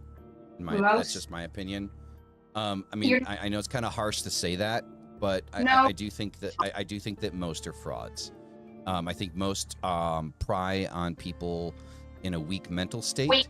You know, and it's disgusting. Scarlet, how are you? Can you hear us? I would agree, but I also would not neglect the power of archetype. I would not neglect the power of symbolism and the power of utilizing that for guidance in one's life experience. I think we still need to get you a microphone, Scarlet. Can you I saw your lips move. I saw your lips move, but I didn't hear anything. Say hello? Can't hear anything. I hear you. Oh, you can't hear anything. Okay, we just heard you. She can't hear us. She can't hear us. See, I'm not on that technical end of things. I don't get this. This is... I don't know what she has for a setup, but I do know that we need to get her a microphone. I've been having an issue at work all week, and I had to go into my settings, and it was evidently my fault. Every time. Exactly, Seti. That's exact. I sense an evil spirit around you. I can help you for a price of a couple $100. Yeah. Oh, no. I'll fix it for, yeah, those are. I mean, that's one of the reasons why, like, you know, everybody knows the reason why this channel popped off was because I started ripping on Melinda. Somebody that deserved that. Sorry. You know, everybody knows that that's the reason. I have no illusions that, you know, it had anything to do with me. But. See the one about freaking, what's his name? Oh my gosh, what's his name? The Night Stalker. I had a moment on that one. No, what you talking about, Willis? Which I'm talking about Melinda. The Night Stalker and man. Oh man, stop. Stop, man. She did. Oh no, she didn't. That she did. She had sex with a night stalker, Richard Ramirez. He seduced her. She liked him. Oh, I mean, she's been assaulted by every demonic entity in existence, apparently. And now So- that I do. Apparently. She's a J.S. Garrett of the new age. I mean, they apparently, you know, she spent 1,800 years in hell, so I guess they took turns. You know, I don't know. Was that bad? Okay, we're getting banned after tonight. I guess swear to Christ.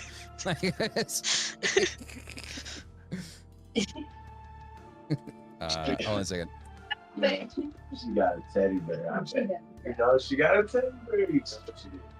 She's a teddy bear kind of girl. I got a plague So- doctor plushie. So I mean, I don't know. So like, I mean, I'm sorry, I didn't mean to cut you off. I'm not sure. I'm not sure who Dr. Plushie is. I'm not sure if I want to know who Dr. Plushie is. The name a alone. Plague plague doctor. doctor. Plague doctor Oh, a plushie. plague Dr. Plushie. Yeah, I just it's heard like Dr. it's like Plushie. this big. Like it's like this big. It's pretty big. It's fluffy.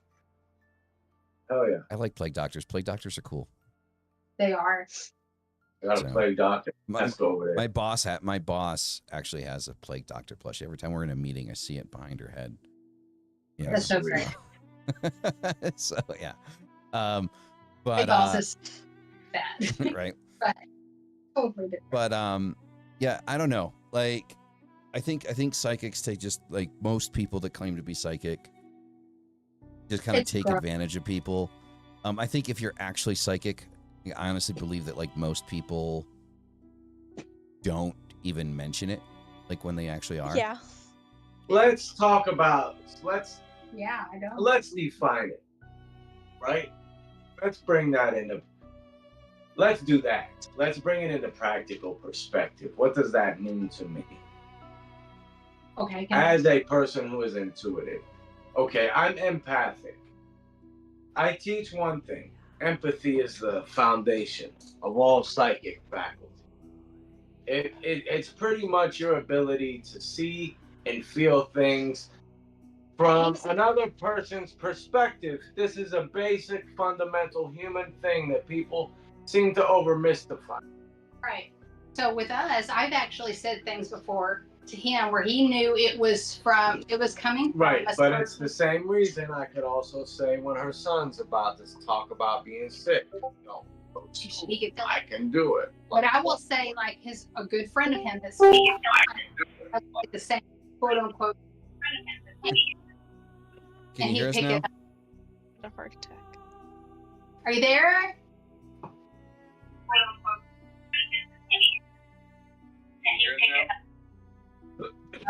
Ow! I hear you when I turn my phone on, but I'm afraid that it's gonna make a Echo? Echo. Yeah, it definitely is. no. Why am I can't hear you guys now. And shit. When I turn my phone on, but I'm afraid. We will end up. Oh my god! I don't know what's going on. I can't hear shiznit. I don't know what I Alright. did wrong. Maybe we'll try it again at a later date, Like I and know tech. we'll help you out with the technical side of it, like prior. Acting like I know. I could probably Like- figure it out. Yeah, I would go with her. But the kitty ears, that's probably fun. Anybody that has kitty ears is They're full not- on tech support. So No. I did build my own. there you go. There you go. I don't know the technical shit. It's the archetypal fucking tech support. Yeah, it's just getting the. Is this considered being where what's it called? Her. No, she should be able to hook right in. I heard her clearly. I But heard her clearly. But see, with my customers lately, I could hear them. They could not hear me. And I didn't want to have to call the police on them because some of them I know they didn't want the police coming. Just saying. Sorry. There we go. Hey. Can you hear us now? Yes. Excellent. yeah. Excellent. Excellent. God, that always makes me very nervous. It's okay. It's okay. It happens. I mean, if we weren't like in the middle of the show, like I would totally like take a few minutes and like try to like walk you through it and get it set up. But looks like you got it. So Finally. Hell yeah. Working.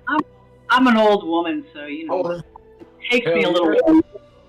yeah. That office, every time I see your office, Scarlet, it just blows my fucking mind.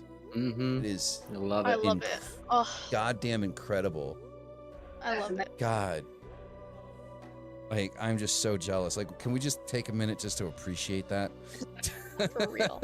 Like, oh my God. And then, like, the whole lighting up at the top with the little clouds and shit. Totally Oh my like God. overview of it. That's insane. I'm gonna do it. Sorry, I got excited. When I grow up, I want to have an office like Scarlet. Right? Very all much. How you guys can actually like. We're gonna get a tour. That is insane. And it's huge. Like, it doesn't look that big when she's in front of the camera, but how many steps she had to take to actually get Yeah. to the ass end of it. Yeah. That's so I love it in there. I like coming in at night. Hell Oh, yeah. that is, That's your- oh, Oh, You're oh, that is fucking amazing. chill. Hell yeah. I feel Oh, that was, oh, I'm that's not just, Brooke, take notes. Scarlet, I have a question. Yeah. Have you thought, and I'm Curtis, the same thing on all the things. Have y'all ever thought of doing like podcasts of true crime? I'm true crime weirdo, but like the true crimes like this, the one was his name. I couldn't honestly. I had to turn it off because Curtis was like reacting to. Y'all ever heard of the one that was what was the demonic name? Pazuzu. Pazuzu Alfred. Man, Have you ever thought of a hard time with kids getting hurt, man. well when he had kids with animals? He was animals. That's what got him upset. He couldn't even look at his picture without getting mad. Have you ever thought of doing Have I ever what? Thought of doing what? breaking down the psychological end of things? Because he was into the occult joke. He wasn't playing around. Oh, you're asking me, have I ever considered doing like a psychological profile on the Pazuzu guy? Yes. I mean, no, but I mean, just thinking about what I know about him, things like the way he treated his mother and how he treated his friends, what he called friends and people around him, how he conducted himself in his home.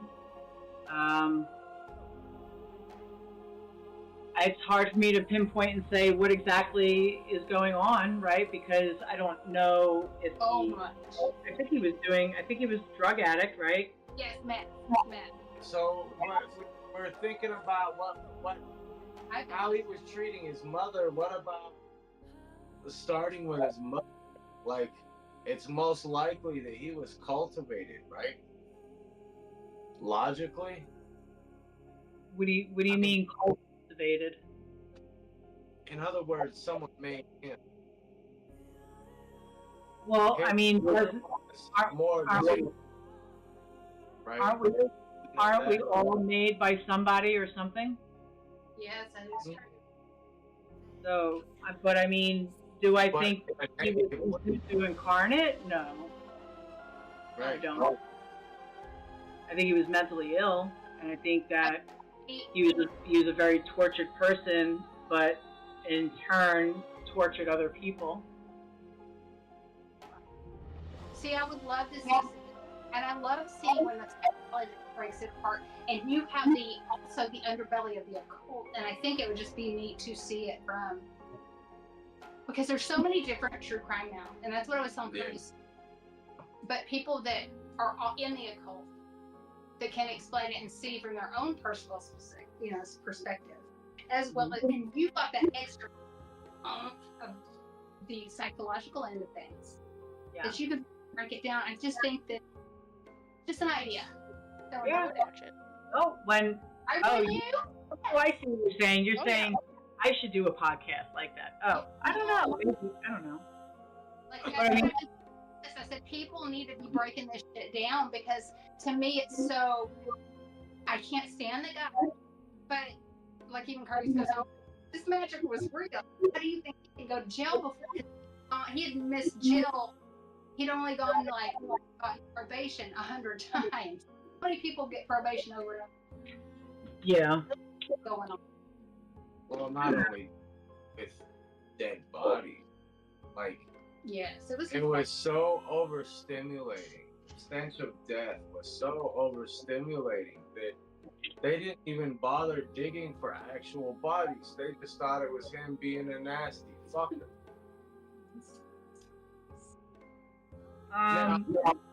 That's gross. But that's also depression. That can be considered Yeah, depression. but we're talking about police that let that shit slide, and a judicial system That is that let a murderer murder fuckers. keep murdering fuckers. That's what you mean. Keep murdering. Yeah. People. Not fuckers, because they weren't fuckers. Some of them were very innocent. Everybody that gets murdered doesn't deserve to get murdered. Nobody deserves it. There you go. Sorry, it's a tangent. I love her perspective. Though. She can know because she can also have a perspective on 2 different levels, and I love that. Thank you. I try to think outside the box. We're all human at the end of the day. Still, though, no, you can. There's a weighing out. I love that. Yeah, thank you. I try to. Try to see things from all sides, what the lesson is and everything, and try to not judge it but observe it. It's easier to observe something than it is to judge it, or rather the other way around. It's easier to judge something than observe it, because it. Sorry, are you going to do something? Oh, just disappeared. Sorry, I don't know what I was talking about. I got distracted. A little ADHD. You were saying about with being able to judge versus Oh, yeah, observe. So when it, one of my favorite things to do is just to observe people. I like to just observe, just because you can tell so much about just one observation when it comes to people. When you watch their behaviors, Yep. is it congruent, with what they say, or how easily are their behaviors changed, or just sitting and just watching people interact with each other. Always thought it was just very interesting, but I guess no. that should be if I'm a psychiatrist. I so. get fascinated. It's oddly fascinating. I am a people watcher. Yeah. Aunt used to literally, and I didn't know that, actually sitting on a bench, she was this bench, and when she went to visit in England, she would sit on the bench and just watch people, and have that. Yeah. So what is the topic tonight? What's the occult? Where the rubber meets the road. But we're kind of bouncing all over the place. We talked about the afterlife.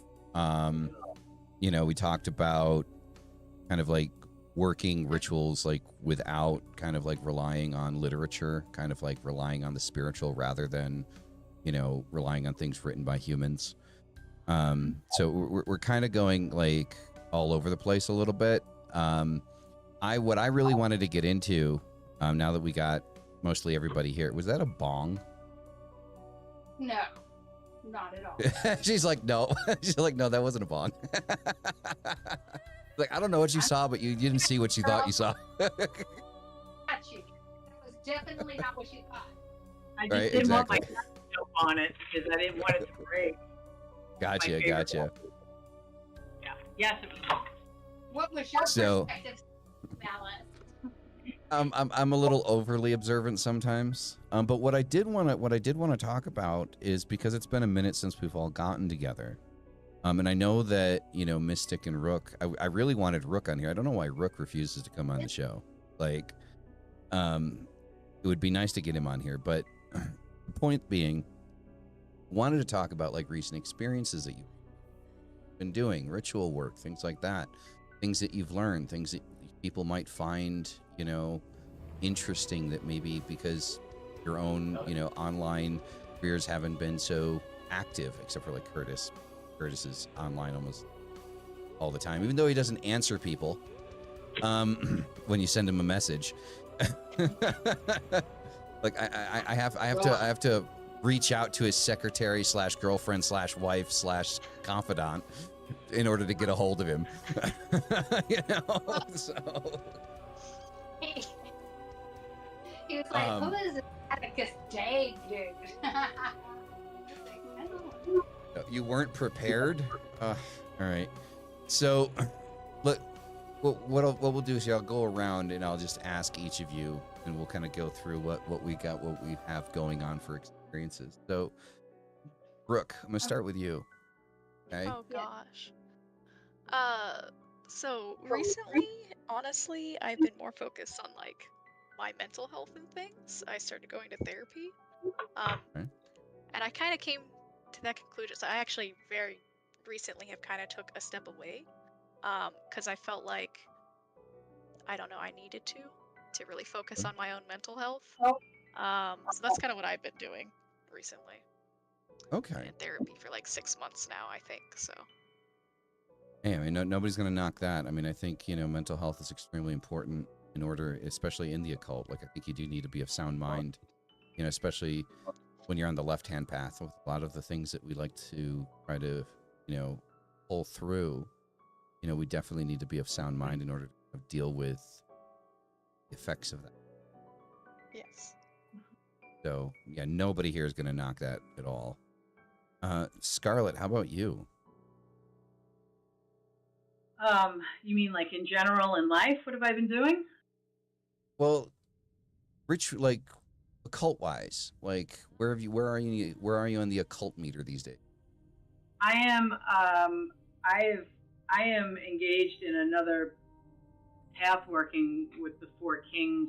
That's like the second continuation of the last path working that I just did with them for the last 4 years while I was going through graduate school.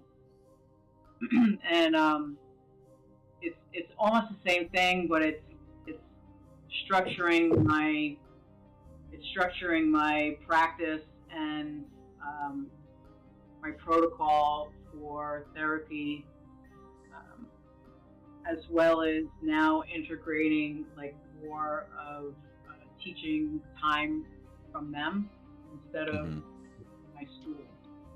So still learning, still doing, but now everything that I've learned, just like yesterday, they literally told me to lay everything out. To lay everything out and then put it all back together and start to form the structure of what my work is. That's really what I've been working on, and of course, I think it was my birthday last year, something like that. Was it my birthday? I think so. There was an initiation that I started with, like Lilith and Hecate, and it was called the Path of the Throne. And so I've been also working with that path. Cult-wise, and then of course, still working for Thrones with Nate,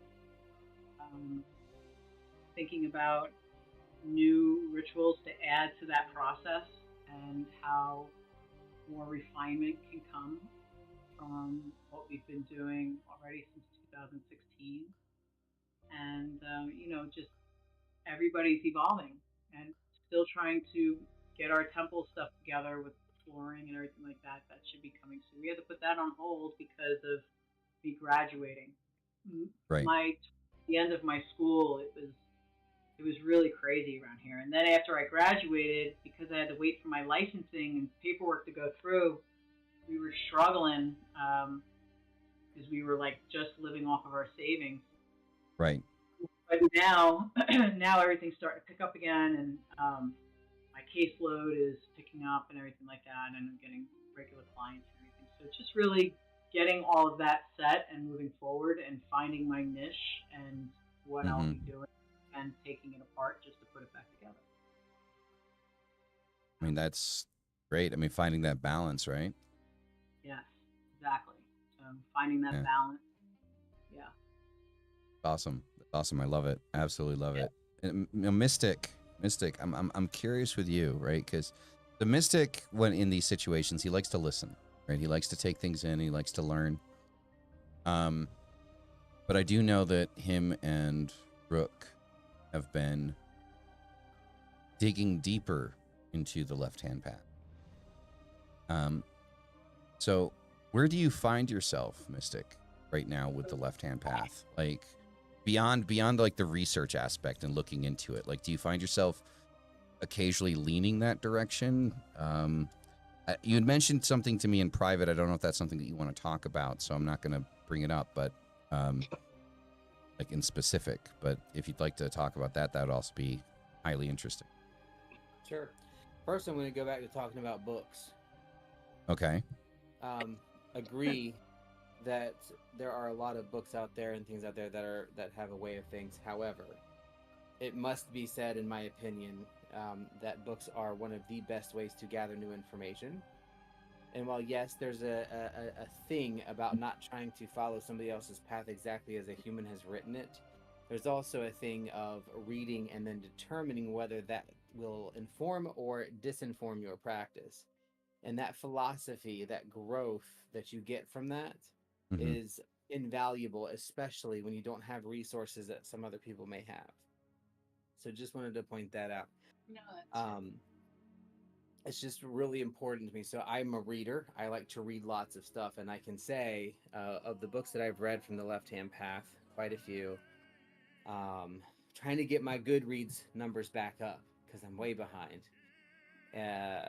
I find myself in almost every book that is specifically left-hand path saying, meh, this is a neat philosophy. Sure, it informs me philosophically, and maybe in thought process and deciding, but is that not counterproductive to you? no. It helps you. No, it's just the same way that you underline a sentence to bring awareness to it. You read a section and it brings into you a perception or a perspective that you've never had. And that perspective or perception that I've never had says, oh, didn't think of it that way. Nope. I strengthen my personal resolve in the thing that I just think. No, but that is left-hand path. Yeah. Right, but it's out of the book. It's left-hand path. Exactly. That's But it exactly does let correct. But the thing is it's not. It is becoming apparent to me that a lot of individuals and people in general that I've been reading about and or interacting with conceptually believe in the left-hand path for different reasons than I am willing to believe in them for. That makes sense. In other words, I'm not left-hand path just because it looks good, sounds good, feels good, because it's the adversary, because it's Satan, it's because of the devil, because it's all the stuff. I'm learning to believe in things because I'm choosing what I'm reading or what I'm bringing into my practice and what I'm not. And it is truly informing me very much so. There are certain, the thing Mouse was talking about, there are, as we go through and we're looking at the Ars Goetia, for example, there are representations of demons in that are calling to me and are calling to Rook that we want to engage with and that we want to learn from and have experience with. That wouldn't have existed without the book to underline what I would and would not want to engage with at any given point. Huh? It's definitely opened doors. Yeah, for sure. And I think what it does more of is it's just giving space for new ideas and new things to happen. But I'm finding that it's not so much the left-hand path that is drawing me in. It's really, I don't know the word for it, but it's philosophically informing. No, I get it. In our practice recently, we had our spring equinox group, and we have our Samhain things coming up with our pagan groups and all those things, and we enjoy those. But there's a lot more to it, obviously, than that. But from a left-hand path perspective, specifically, basically what Malice was asking. Adia, sorry, I'm going to get it right one day.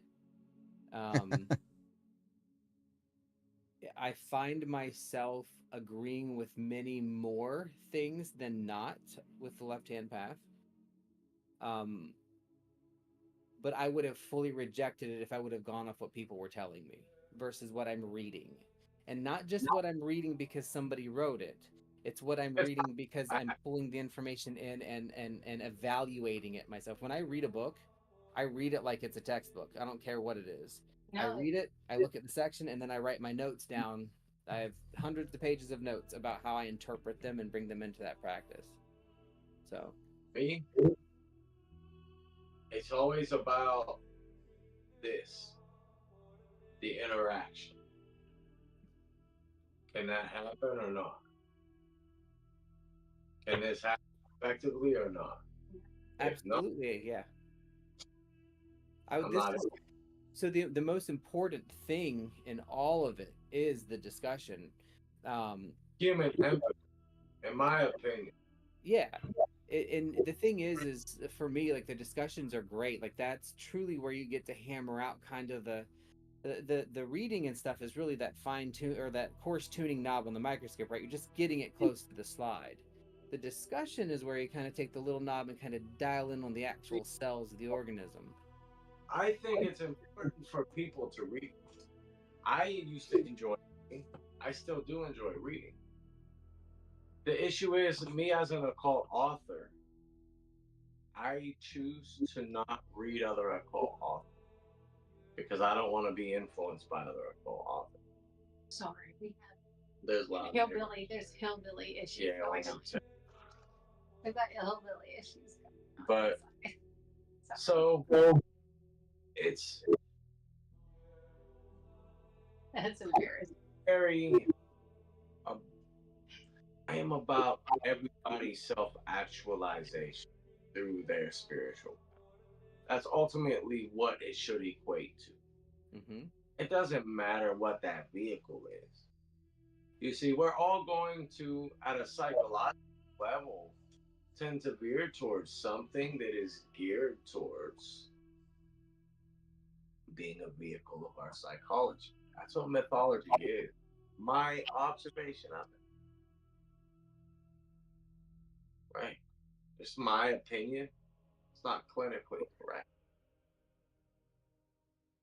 Well, for me, all I can do is speak to my practice and what I do, obviously, right? Like anybody does. I at any given moment I have like a fantasy book going on, maybe an occult style book, and probably a philosophy book. I'm reading Process Relational Philosophy by Alfred North Whitehead. Half of it I love, half of it is the dumbest thing I've ever read in my life. One of the most meaningful books I've read recently is The Polyvagal Theory, recommended by Scarlet. It just has, I'm not able to obviously use it for somebody else, but for me, just the things actually brought into my practice, how I do differently from that psychological engagement is huge. Not gonna lie, I catch myself at work when I have like a bad morning or something going on. I'm going, looking to my right, looking to my left. Behemoth, thank you very much for the super chat. Greatly appreciate it. Thank you. The I've been support. catching Thank you. myself do the different things because when I heard, and you get it when it's medical health, I have people that are literally their cars are flipped over, they're crawling out upside down. I am go-to 911 to get EMS there, tell them what their issues are, and I'm trying to convey a way that keeps them calm. And I'm going, no, I'm having to keep myself overstimulating. So get them the best help think they about need. those ladies, those young ladies, their home health aides working for your dad and shit. Do it. And they're dealing with these people, like they're dying. I mean, it's absolutely terrifying. They're getting, It's right. It's crazy. It's bad. But I do though. So what I have to do is I've learned different things to kind of keep calm, so that I can help the best way that I know how. Put things And in we'll perspective. like what they're not doing, lighting candles at the same time. So it's kind of like, whatever the situation is, quick.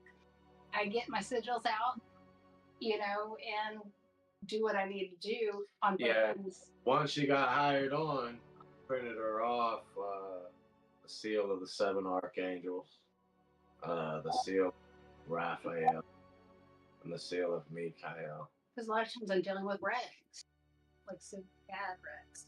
Like the time when a person's in your car and you hear somebody. You want to send that divine energy, and I like when I get that notification that that's what's coming through, that somebody's arm airbags have gone off. I'm like, all right, I'm ready. And it, like Melissa, it's weird things sounded the polyvagal. I was like, okay, I'm gonna try it. Your intention is potent. But then I realized, I was like, wait a minute. I feel like it gets power.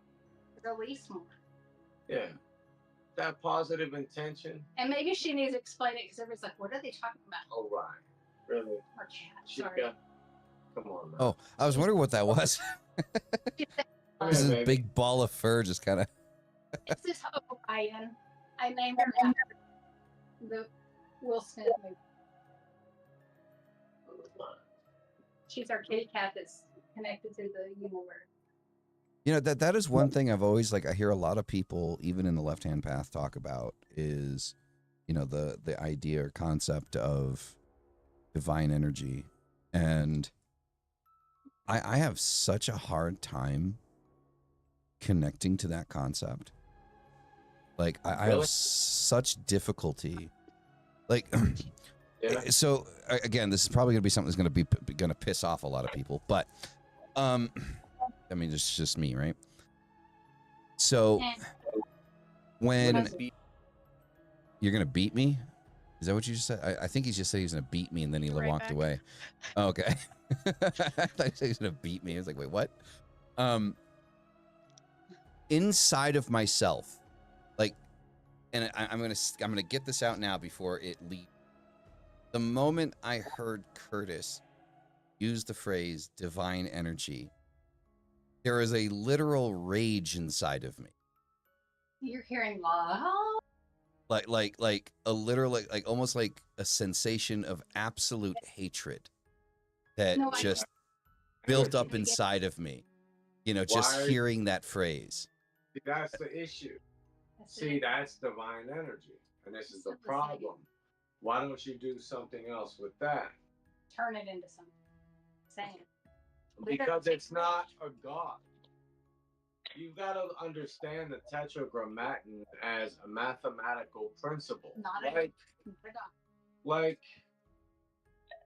in Sanskrit, their mantras and universal principles. They're mathematical frequencies. See it that way. You know what I mean? When you say divine, it doesn't mean Christian. See, but I get it. It was raised. Why? Because that's all the potential that you are, dude. You can't hate that. When you're talking about divinity, we're talking about potential.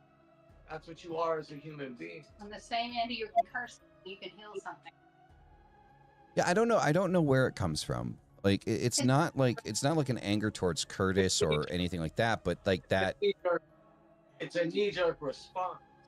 It's true. But here's I know where it comes from. Where? Yes. Elaborate. Feel free. Go ahead. It's okay. Yeah. Go ahead. That's why he's talking.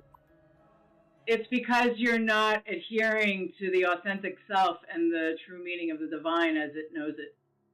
You're using somebody else's definition. And that one creates anger inside of you. Yes. That could make sense. That makes a lot of sense. See, this is why we like having Scarlet around. She helps us break our shit down. I get so nervous. That is the Gemini. No, it does. When I hear divine, I think God, I think angels, I think Christianity, I think all of that, and it just. I am a complete nerd. For me, it's just the nerd shit that I do. It's just the nerd shit that I do. It's the creative shit. I'm always Asper. I'm Yeah. I'm creating and formulating Batman armor and doing stupid fuck. Formulating it, he's going look. It's okay, but that's chaos. That's chaos magic at work right there. Well, see, for me, listen. I want to talk about this to Scarlet because she might be aware of why this happened. Oh yeah. She's got this subconscious obsession with true crime. Listen, I've developed a subconscious obsession with superheroes. As a result, I think that's why. I think I'm balancing shit out so I don't kill people. I don't know if I should laugh or be absolutely terrified. I'm being A little bit of both, maybe. To be fair, that's all I want. And I know that. And unfortunately, it catches a lot of the times when they're talking about children or animals or old Dude, I people. wake up in the middle of the night because I'm real sensitive. Thinking he can't hear it because I have it so low, and he's hearing it. And the other day, the one about that off cred, whatever, the magic guy. I watched a physical change in him. It was like, I think this person, their spirit is able to communicate, and it can use people. And it was weird because I just saw him get angry, and he don't. He grabs his wallet. He goes, "I gotta go outside." I gotta go eat things. But it was like I've been watching it, and he did get better, right? But I was like, "Oh my god, picking him up because I hear I did watch too much." So I'd like to ask Scarlet something else though. So I do agree with you. That does make sense about the idea of using somebody else's definition, like of the divine. Now, how would one go about breaking down that barrier? Because it's not something easy to do. Because like what Kurtis said, it's a knee-jerk reaction that, like, you know, when you hear it, there's just that emotional response. Empath, but have I gotten so dulled down? I wonder if that's how you put Why do I yourself do it? through it, subconscious. Maybe. I want to hear her. Oh my Yeah, God. Scarlet. Is she gonna tell me to quit listening? Oh my God, I'll be sad. If she does, I'll do it.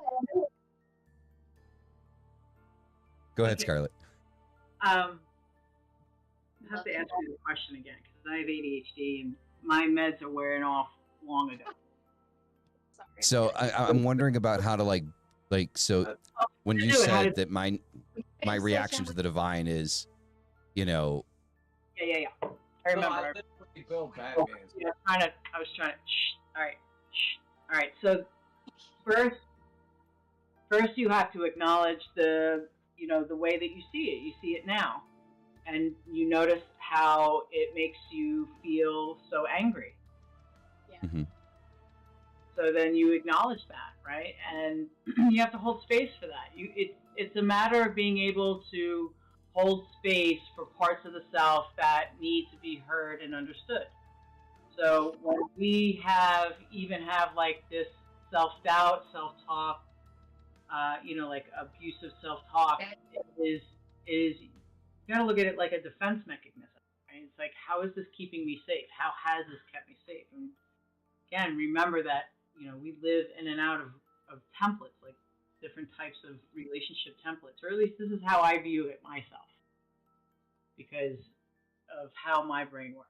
So I see the body, I break it down, and I have conversations with the self. And there's a lot of people that don't know how to do that very well. That's a good question thing for you to do. That's you hit it. Because he goes, is this because this is how I am? Hold on, wait, I'm not done. You're gonna make me do that. I told you I got no ADHD medication on me right now. So just hold on a second. Hold on. I know it's hard. Everybody gets excited. Trust me, I know, because I get excited every time I get to talk about it, because everybody goes, yeah, that's right. what we're trying to do. It's getting back to how can we get into the body and how can we negotiate with the self. And it's a difficult process sometimes, because sometimes there's so many things that a person has learned that is at the core and at the surface. Sometimes the things we tell ourselves or the things we believe are horrific. And, you know, at one point in your life, this was an adaptable solution to a problem. The body is always going to want to heal. That's just what it does. It survives. The only, you know, but, you know, trauma is a glass ceiling. I'll keep saying that till the day I die. Trauma is a glass ceiling. And when we hold or have or are act or involved with things that are outside of what our nervous system can handle, then we live in a constant state of fight, flight, and shutdown. And these two states, they become your story. And we learn to live that way. And sometimes hold on a second, I'm not done. See, my lips are still going. Sometimes we have to, I lost it. Hold on, it will come back. Good. What was the last thing I just said? Oh.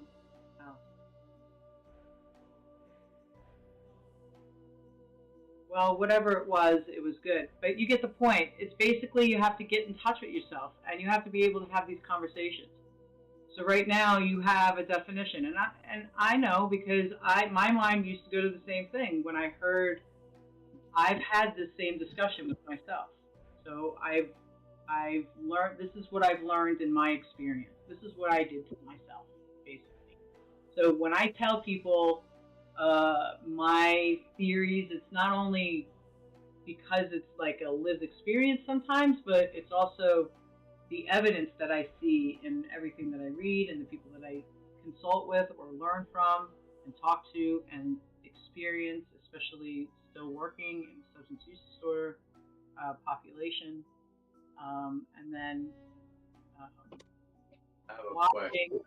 watching like complex trauma and seeing how the occult has helped, and the occult has hurt people, but everybody's journey is different. But when you want to have these conversations, Jesus, I'm trying to get back there. I'm sorry. Anyway, so the word was divine, right? Mm-hmm. Okay, so divine, yes, of course. You're going to think, now I think when I hear divine, I think grace. And it brings me back to the moment when I used to hate the fact that we had to have this divine thread. Why did it have to be divine in the sense of this white microfiber into the fabrics of your soul? And it was just one. And why was it so hard to find, right? And then you start scanning your body, right? We meditate and we look for it. But the divine part of the self has nothing to do with religion. It has everything to do with the ability to fully experience the human condition and the human experience, because it's the only time, hold on, I'm getting there. It is the only time when your spirit and the flesh, the meat suit, can actually have this conversation. And when the two of them can have an integrated experience, like your parts do after you do parts work, then that is the thing that everyone's searching for. That is the Philosopher's Stone, because you're having a full integrated experience with the spirit, which cannot experience this on this plane, but at the same time will understand and will experience it because it is involved and learn to assimilate and work in alliance with the flesh, the meat suit. And when that happens, that is the divine thread. That is the veil, that cross. That is the enmeshment of the soul and the flesh and the blood. And when that happens, that's when you live your life at your fullest potential. And that's when you can experience every emotion, good and bad, in a different way that doesn't leave a constant state of fear. It will be a balanced and understood comfort in the discomfort, holding space for each and other in a balance being able to experience the emotional effects, but also gain the knowledge and the experience of this aspect.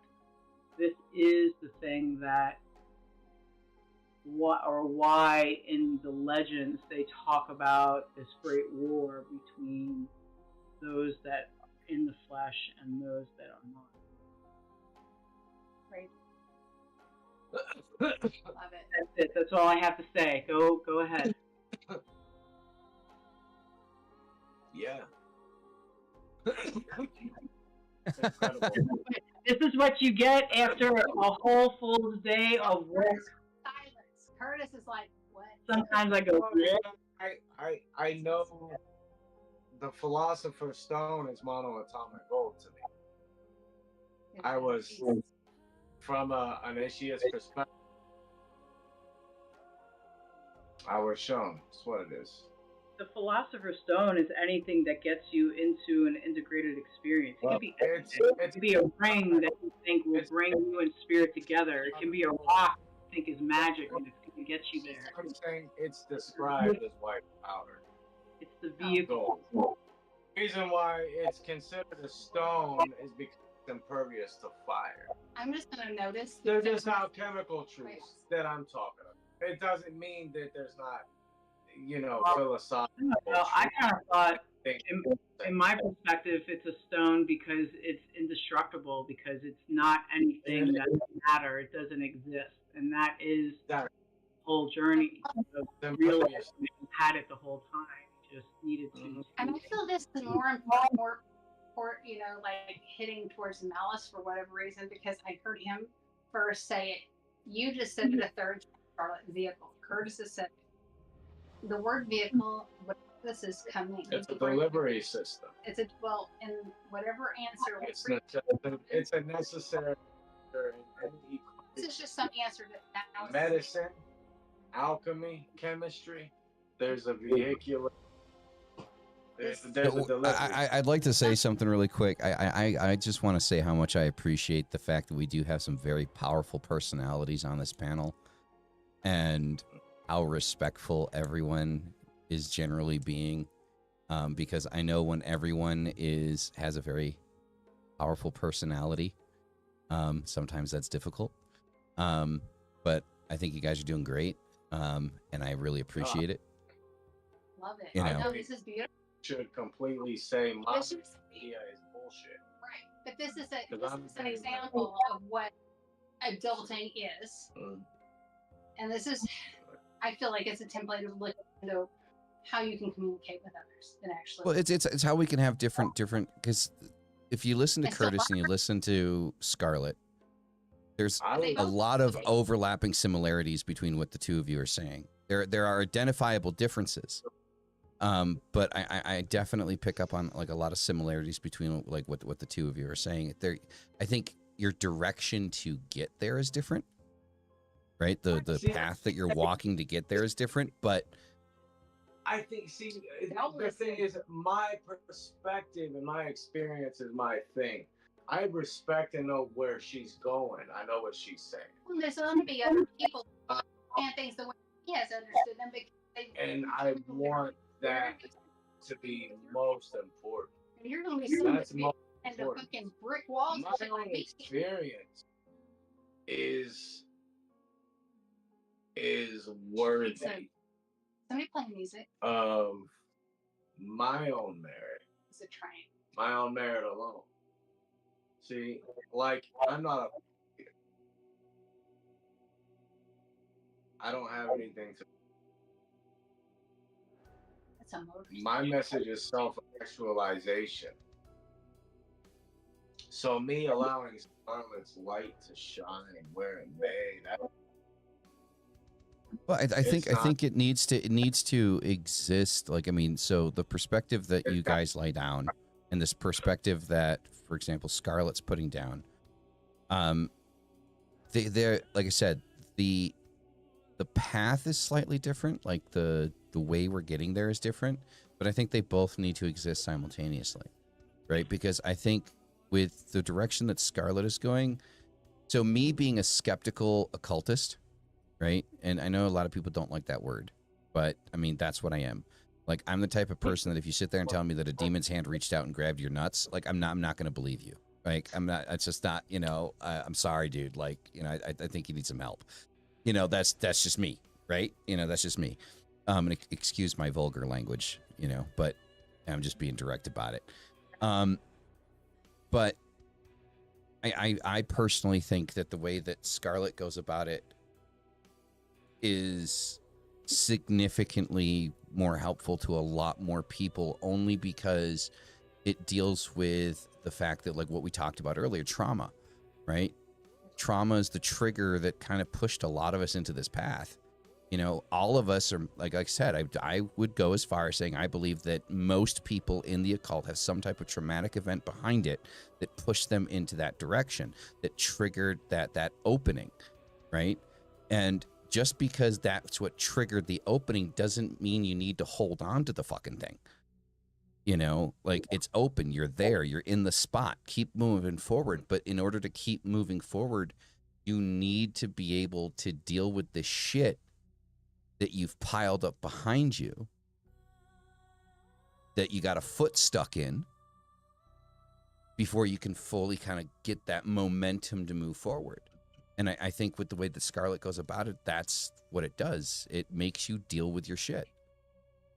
See, for me, what I see as progress, it's connection to the myth, connection to the archetype, connection to the archetype by being aware of states of uncontrol too, because you got to remember, I chose to make life hard. You did. So there's a difference. When I was people like me. Go ahead. Let me speak. Or yes. Go ahead. Because I'm not justifying what I'm saying. It doesn't knight me. He chose. I was a dumbass fucking kid that decided to run away when I didn't have to and make life fucking difficult when I didn't need to. My parents gave a shit. They weren't abusive. I just didn't like to be fucking ruled.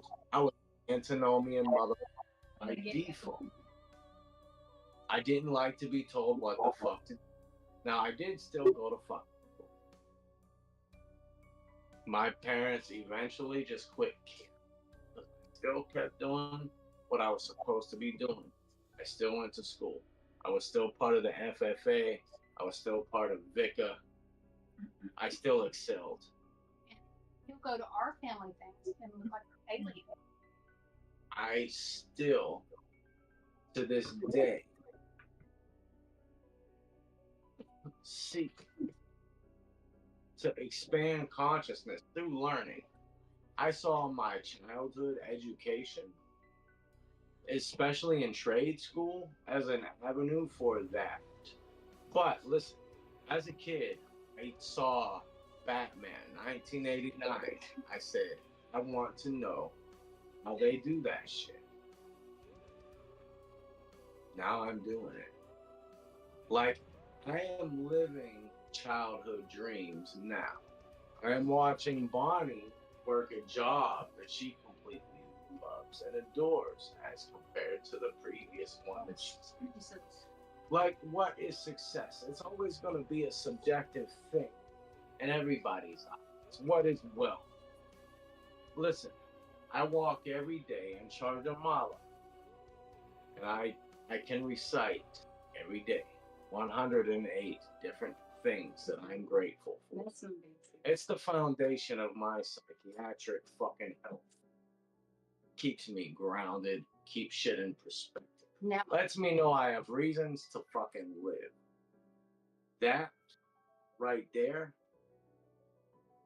that I teach that. And that betters people's lives. It's not like teaching people to stick a fucking needle into a fucking Agna chakra on a voodoo doll. well, and he can also say learning from Concentrate me and as a sympathetic link. you think though, you watch my family and my family's the way they work things or whatever, and you realize, you know, he doesn't understand it. But I like Malice was saying, there's going to be a lot of people that understand the way that Scarlet can explain it because they've been in the same. Not a lot. Even if you feel like your family has given you traumatic experiences, be very, because it's hard for me, but there's a lot to be grateful for, because there are families that don't give any shits. Okay? They might not have supported you in the ways that you needed, and that is still trauma. I'm sure that Scarlet would agree. See, this is what I like about Scarlett's position, because she understands so I'll spin it together. So for me, I understand people, because ideally, when I look back now, I had a mother that did, even though it was smoldering at times, I look at him and I can't understand what it hurt my mom to be crying. It bothers me, because my mom even goes, his mama didn't care. Like, my mom gets broken because she can't understand that. My family, let me tell you, we're not right. We all need work, but we're working on it. That's what we do. That's anybody in that. So there you go. What do you say, Scarlet? Like, because there are so many different types of proud people. of the healing that's happened between you and your family the past few years. I'm so proud of that. It's Being Scarlet. Or It's been crazy. My mom said, "Mother, that's your trauma," and she goes, "I know." And she'll still be angry. Well, I mean, we all have things that we all have demons that we have to kind of like in the psychological sense. We all have demons that we have to kind of come to terms with, you know, and we all need to we need to go our own ways to kind of figure out how to deal with those. Me personally, like having, you know, therapy with Scarlet, you know, and having talked to her in that capacity, you know, is one of the major reasons why I believe the way that Scarlet goes about things is going to be extremely beneficial for many people in and outside of the occult. It's more and to have that sort of, Thank you. to have that sort of practical insight. Welcome. Go ahead. Sorry. So, Yeah, anyway, guys, go ahead. You barely talk. Go for it.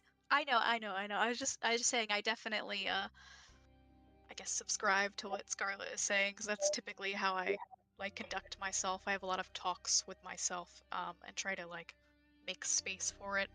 And being in therapy also has definitely helped a lot, because I was doing a lot of it by myself, but now that I have a therapist, it's been very, very helpful and beneficial. I think everybody should have a therapist. Honestly, I think everyone should have a therapist, like, and pay them enough to be on call.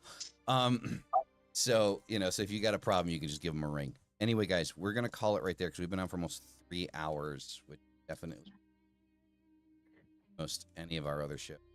I would love to keep going, but we're definitely looking forward to having again collectively, and so definitely looking forward to that in the future. So thank you so much, everyone, for being on here. Chat, thank you for the super chats. Thank you for the support. You guys are fucking amazing. And as always, till thy fuck. Bye. Bye.